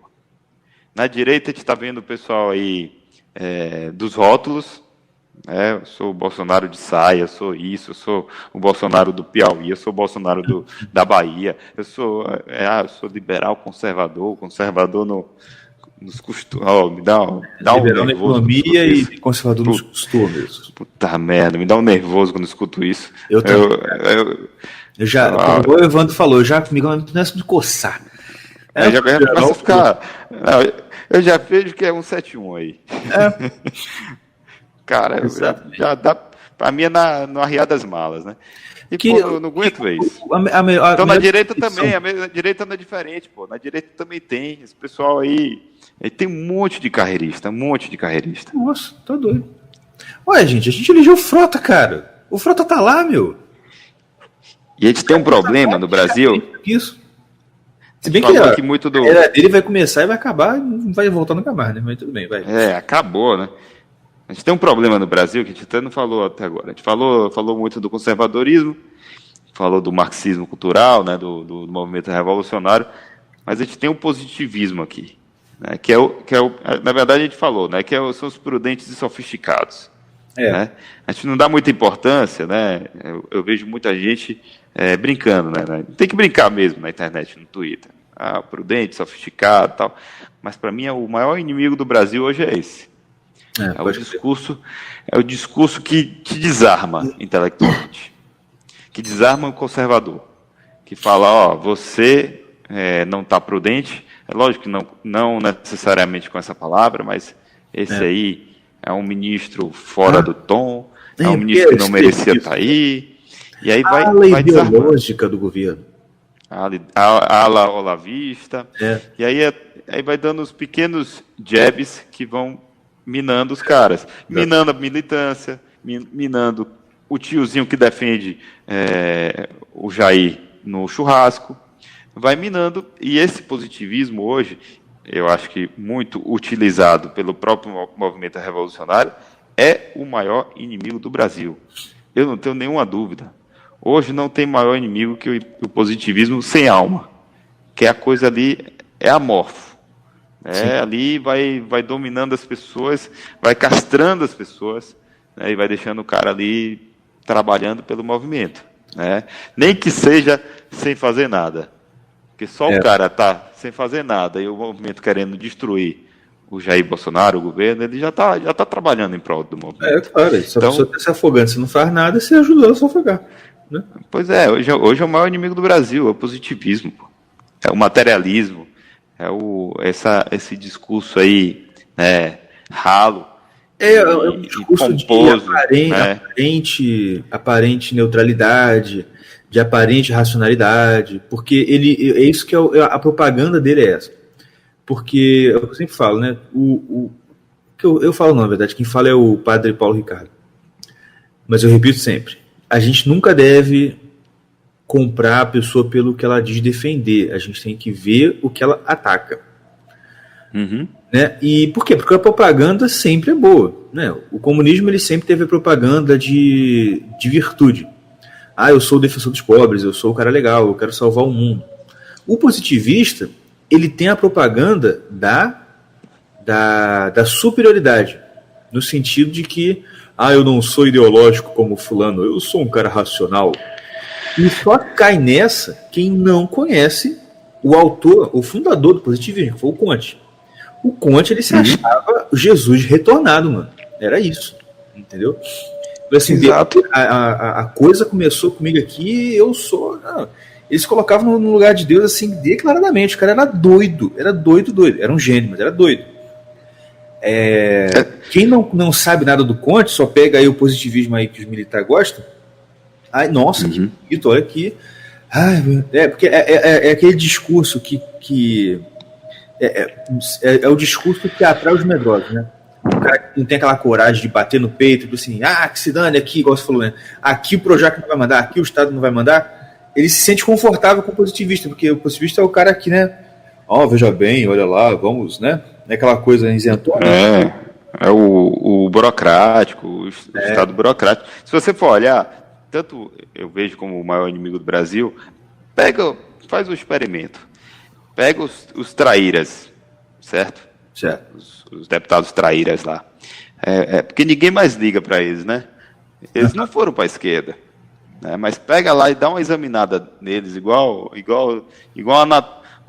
uma anatomia. Né? Olha os tweets, vê o que eles estão fazendo. Todos foram para o positivismo e o moralismo. Sim. Certo? Todos estão lá falando que eu sou contra a corrupção, parecendo o discurso do PT da década de 90 lá de Betinho. Igualzinho. Igualzinho, tudo igual. Que é a forma que eles têm ali de ganhar uma blindagem, para depois começar a acusar os outros, né? E falar, não, tá vendo aí? Os conservadores são ruins e o que vale são os técnicos, né? Os super técnicos moralistas. E quem são os super técnicos moralistas? Somos nós, né? Então, você vê que não é só o pessoal do Novo e da Renova, esse pessoal, é a mesma coisa. É igualzinho. Se você for olhar, um complementa o outro. Eles não se dão bem por mera estratégia eleitoral, porque acabaram de trair e tal. Só tem uma vaga, né? Então alguém tem que ocupar a vaga. Alguém tem que sair, né? Mas se você for olhar, é igualzinho. Olha lá, olha a Joyce, olha o pessoal lá, todo mundo fazendo o mesmo discurso moralista, né? que é o gramsciano da década de 90 do PT. Todo mundo é ladrão, né? A gente tem que moralizar, tem que criar um Estado ético, né? É tudo igual, pô. O maior inimigo do Brasil, porque a esquerda está destruída intelectualmente. O maior inimigo é esse aí. Eles estão tentando dividir a direita, né? Ou tentando castrar a direita, o que é pior. Se dividir é melhor. Só dividir é melhor porque você deixa uma ala boa, né, conservadora, trabalhar. Mas estão, além de dividindo, né, já dividiram, eles estão tentando castrar. Estão minando. Esse que é o problema. Minando. Eu acho que não só em relação a poder. Estão minando em relação a discurso. E minar em relação a discurso é pior do que em relação a poder. É. O poder acho que vem depois. Eles estão minando em relação à retórica. Isso que é Porque o discurso entra na sua cabeça e não sai nunca mais. Esse é o problema. Esse é o problema. E o discurso depois o tiozão do churrasco fala. Pô, esse ministro é muito radical pro cargo que ele ocupa. Daqui a pouco tá repetindo, pô. Pode. Aí que não dá. E a gente tem que lutar contra isso. Exatamente. Agora, graças a Deus, a gente tem um presidente que ele... A gente não sabe com preparo, como mas ele tem um feeling para isso, na canelada, ou como ele chama, mas ele tem uma hora que ele explode, ele fala, epa, peraí. Ele lembra, eu sou homem comum. Aí que o treco vai dar certo mesmo. Ele lembra, epa, eu sou homem comum, pô. Eu sou o tiozão do churrasco. Né? Então, a gente tem um tiozão do churrasco lá. Graças a Deus, porque se tivesse alguém mais polido e sofisticado, como o Macri, né? Como aconteceu aí no Chile também. Exatamente. Porque se você for olhar, é bem parecido. A trajetória é igual. A diferença é que tem uma barreira, tem um homem patriota, um cara que não estou falando de intelectual, mas ele é um cara que valoriza o bom. Não, tem história que tem que valorizar. O simples aqui, a família, a mulher, o nosso Deus. Então a gente tem um tiozão do churrasco para falar que isso aí é tudo baboseira. Pelo menos isso, né? Pelo menos isso. Meu amigo, tenho muita fé no Brasil. Eu tenho.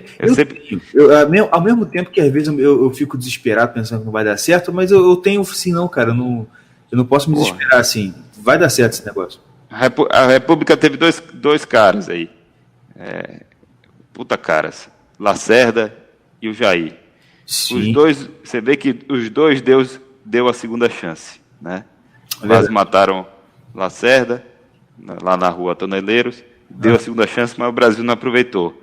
Aqui igual, o Jair, quase mataram, Deus deu a segunda chance, mas aqui pelo menos o povo tá aproveitando. Então, pela primeira vez, a gente está aproveitando a segunda chance de Deus. Exatamente. E é exatamente o que o pessoal do Brasileirinhos falou, e eu achei uma das frases mais fantásticas deles.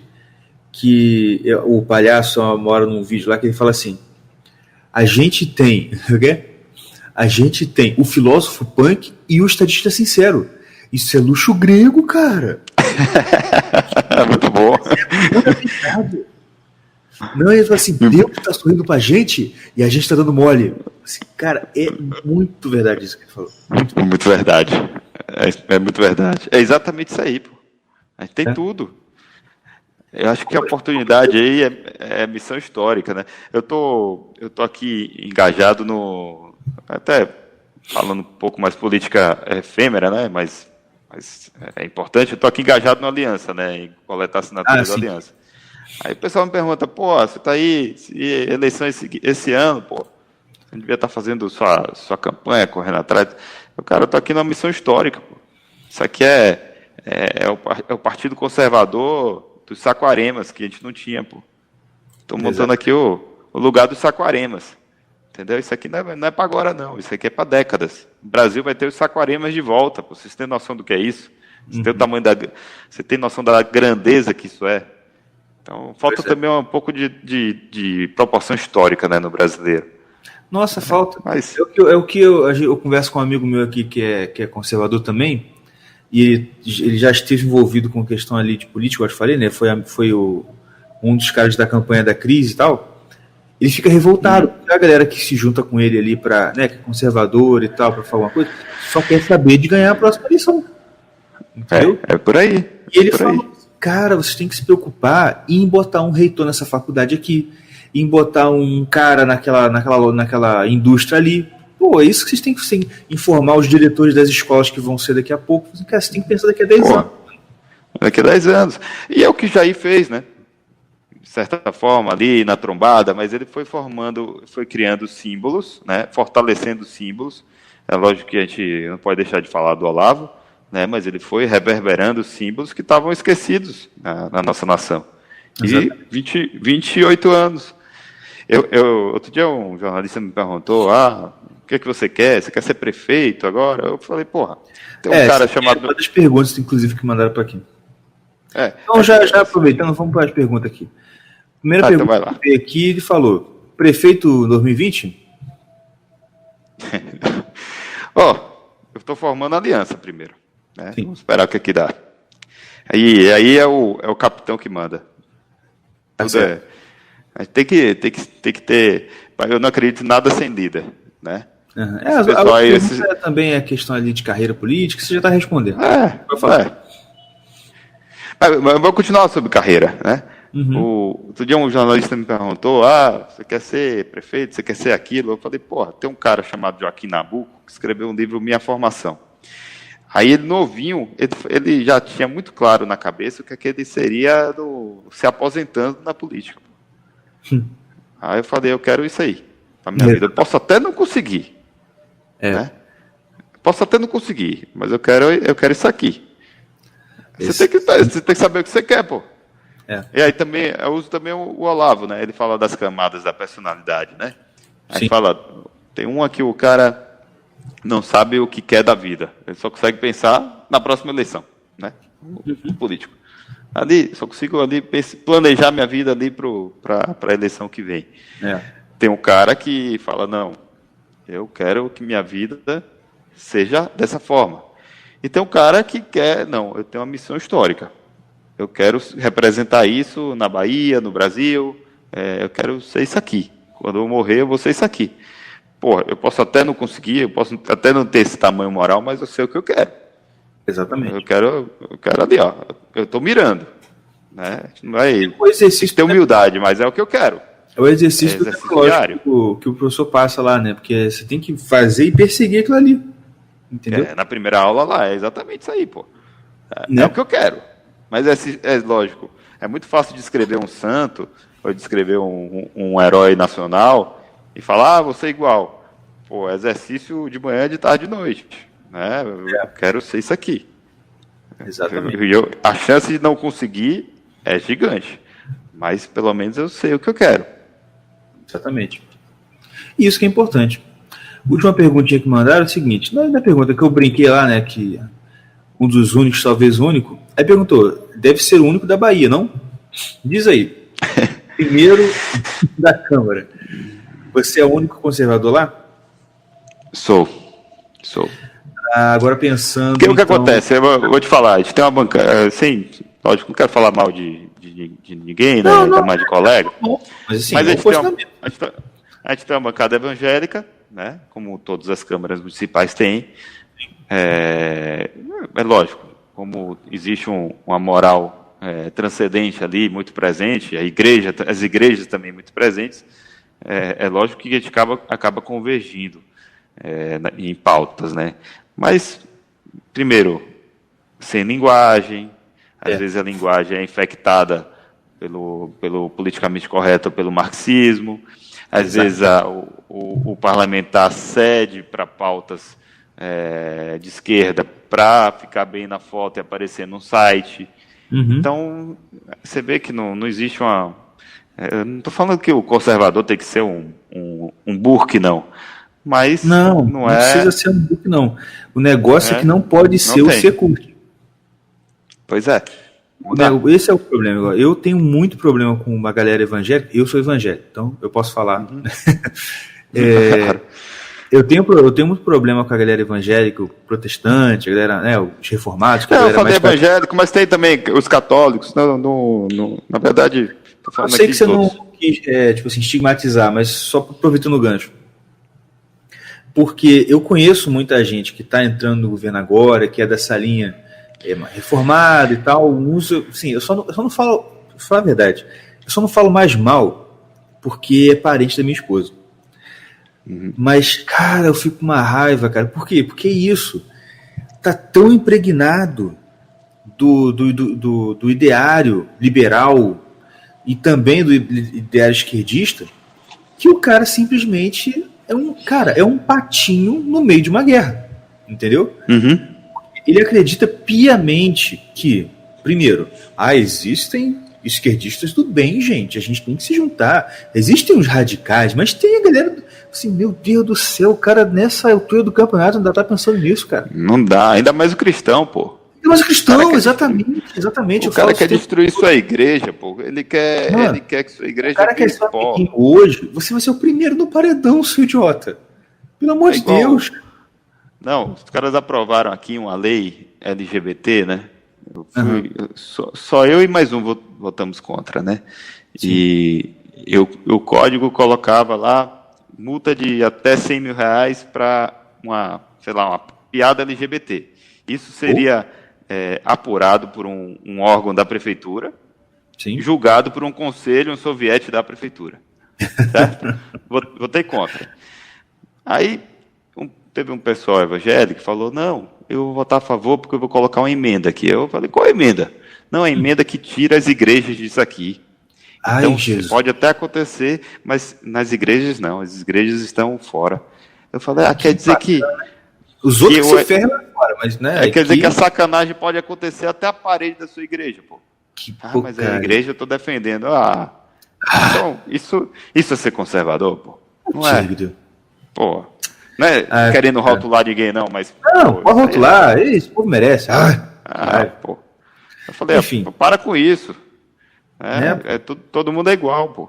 Exatamente. E a mesma implicância que eu tenho quando você tem gente que, por exemplo, evangélico, que fica de nojinho da galera que está chegando hoje, que é muito, né?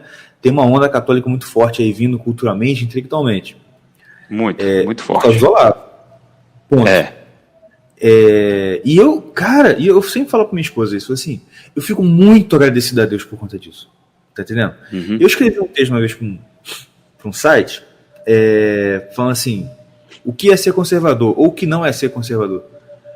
E umas coisas que eu botei lá, e que eu sei que muita gente ficou meio chateadinho com isso, é que parte do conservadorismo brasileiro, você pensar o que é ser um conservador brasileiro, é você entender que a Igreja Católica tem um papel fundamental nisso, mesmo você sendo protestante.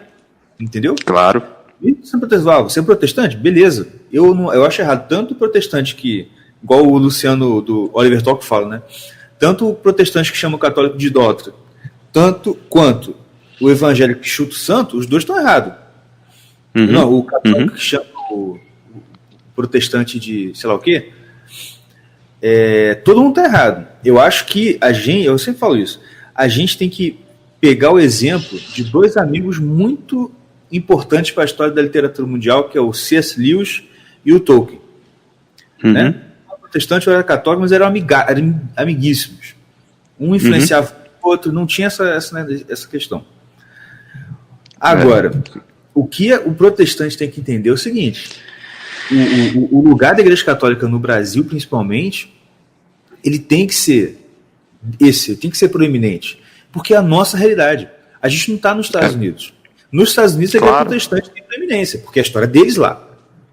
Mas não foi o que aconteceu com a gente aqui. Entendeu? É a gênese do Brasil. Pô, exatamente. Tem para onde correr. O primeiro ato oficial foi uma missa. Os primeiros heróis ali, os jesuítas, foram lá, começaram a rezar Ave Maria em Tupi-Guarani. Os caras estão lá na gênese brasileira. Exatamente. No imaginário. Eu acho até que o protestantismo brasileiro ele tinha que ser um pouco diferente do por causa dessa questão católica. Mas isso aí a gente discute em outro muita coisa. E não, mas é inegável a importância dos protestantes aqui, né? Sim. Até porque eu ando em lugar extremamente perigoso, em Salvador. Salvador parece o Rio, né? Tem lugar que é o tráfico de drogas e tal, aquela coisa toda. E tem lugares... E é impressionante que você começa a reparar com a vivência da política que não é a pobreza que define a ordem moral em muitos lugares, né? Tem lugar que você sente um sentimento de comunidade muito forte, um laço muito forte, mesmo sendo pobre. E tem lugar que você vê pobreza e só vê degradação moral, né? Sim. E o lugar que você vê o senso de comunidade forte, as pessoas unidas ali, tráfico de drogas tem nos dois lugares, mas o lugar que você sente essa união, o vizinho, um respeitando o outro, um ajudando o outro, Você vê que tem influência de uma igreja evangélica, na maioria das vezes. Tem a Assembleiazinha de Deus lá, né? Tem uma assembleiazinha, tem um pessoal que ali se junta, aí tem uma mulher que está desempregada, mas vai fazer uma entrevista de emprego e não tem com quem deixar o filho, deixa com a vizinha cuida. Então, tem um sentimento comunitário melhor. Verdade, né? Verdade mesmo. E não é pobreza, tem lugar que você olha, isso aqui não é tão pobre quanto outro lugar, mas aqui é degradado. Aí você vê o crack, você vê todas as drogas. Então, essa vivência aí que eu não tenho dúvida da importância dos evangélicos aí. Sem dúvidas. Com certeza. É um trabalho espetacular, que a esquerda não faz. E é impressionante aqui também, falando, nesses lugares degradados moralmente, aí você vai olhar a tabela eleitoral, o PT é fortíssimo. Porque tem os movimentos sociais incentivando o ressentimento, incentivando a cultura da droga, a cultura contra a polícia. E naqueles lugares que tem o sentimento de comunidade, o PT não ganha. Pois é. Ou pelo menos ganha por menos. Ganha por menos. Não é tão forte, né? Não é tão forte. Então é inegável. Você vê, tem coisa que você lê e tem coisa que você vive. A grande vantagem da política é que você vive o que você lê. Você consegue viver o que você lê. Porra, você tá vendo aí. E não é que é verdade? Não é que o velho tinha razão? O Olavo tinha razão? Isso é uma frase que eu tô falando várias vezes nos últimos anos. Não é que esse velho tem razão? Puta merda. Pô, você olha, onde é que o cara tava certo, pô? Eu li isso há uns 4 anos atrás, Marcuse e tal, aquelas coisas todas que ele manda ler. E não é que ele tinha razão. Pois é. Mas é isso aí. É isso aí, cara. Obrigado pela entrevista. Foi muito bacana. Pô, muito bacana. Pô, só sacanagem eu falar depois do Evandro, do tio Careca lá, do professor. Tomara que o podcast não caia. Não caia muito. Isso. Não vai cair nada, pô, vai ser muito bom. Sou fã dele, viu? Eu também. Sou fã do cara. O cara é muito simples. Muito simples, muito tranquilo. Fica até o convite aqui, eu vou ver se eu chamo ele pra cá, pra Salvador, fazer uma sessão solene aqui, qualquer coisa, movimento. Sensacional. Vai ser legal. Vai ser bom. Muito legal. Então é isso. Obrigado por você estar aqui agora. Valeu. Vai falar. Valeu. Muito bom aí. Continua com o trabalho que eu sei que todo dia é porrada pra gente desistir. Mas continua aí que tá bem legal. Viu? Maravilha. Parabéns. Obrigado, cara. Obrigado você também que está ouvindo aqui o Irmãos Caverna até agora. Lembre-se de compartilhar, de mandar para aquele seu amigo esquerdista que não vai gostar, mas manda assim mesmo. E a gente se vê no próximo programa. Aquele abraço e tchau. Valeu, Alexandre. Valeu, Igor. Valeu, galera.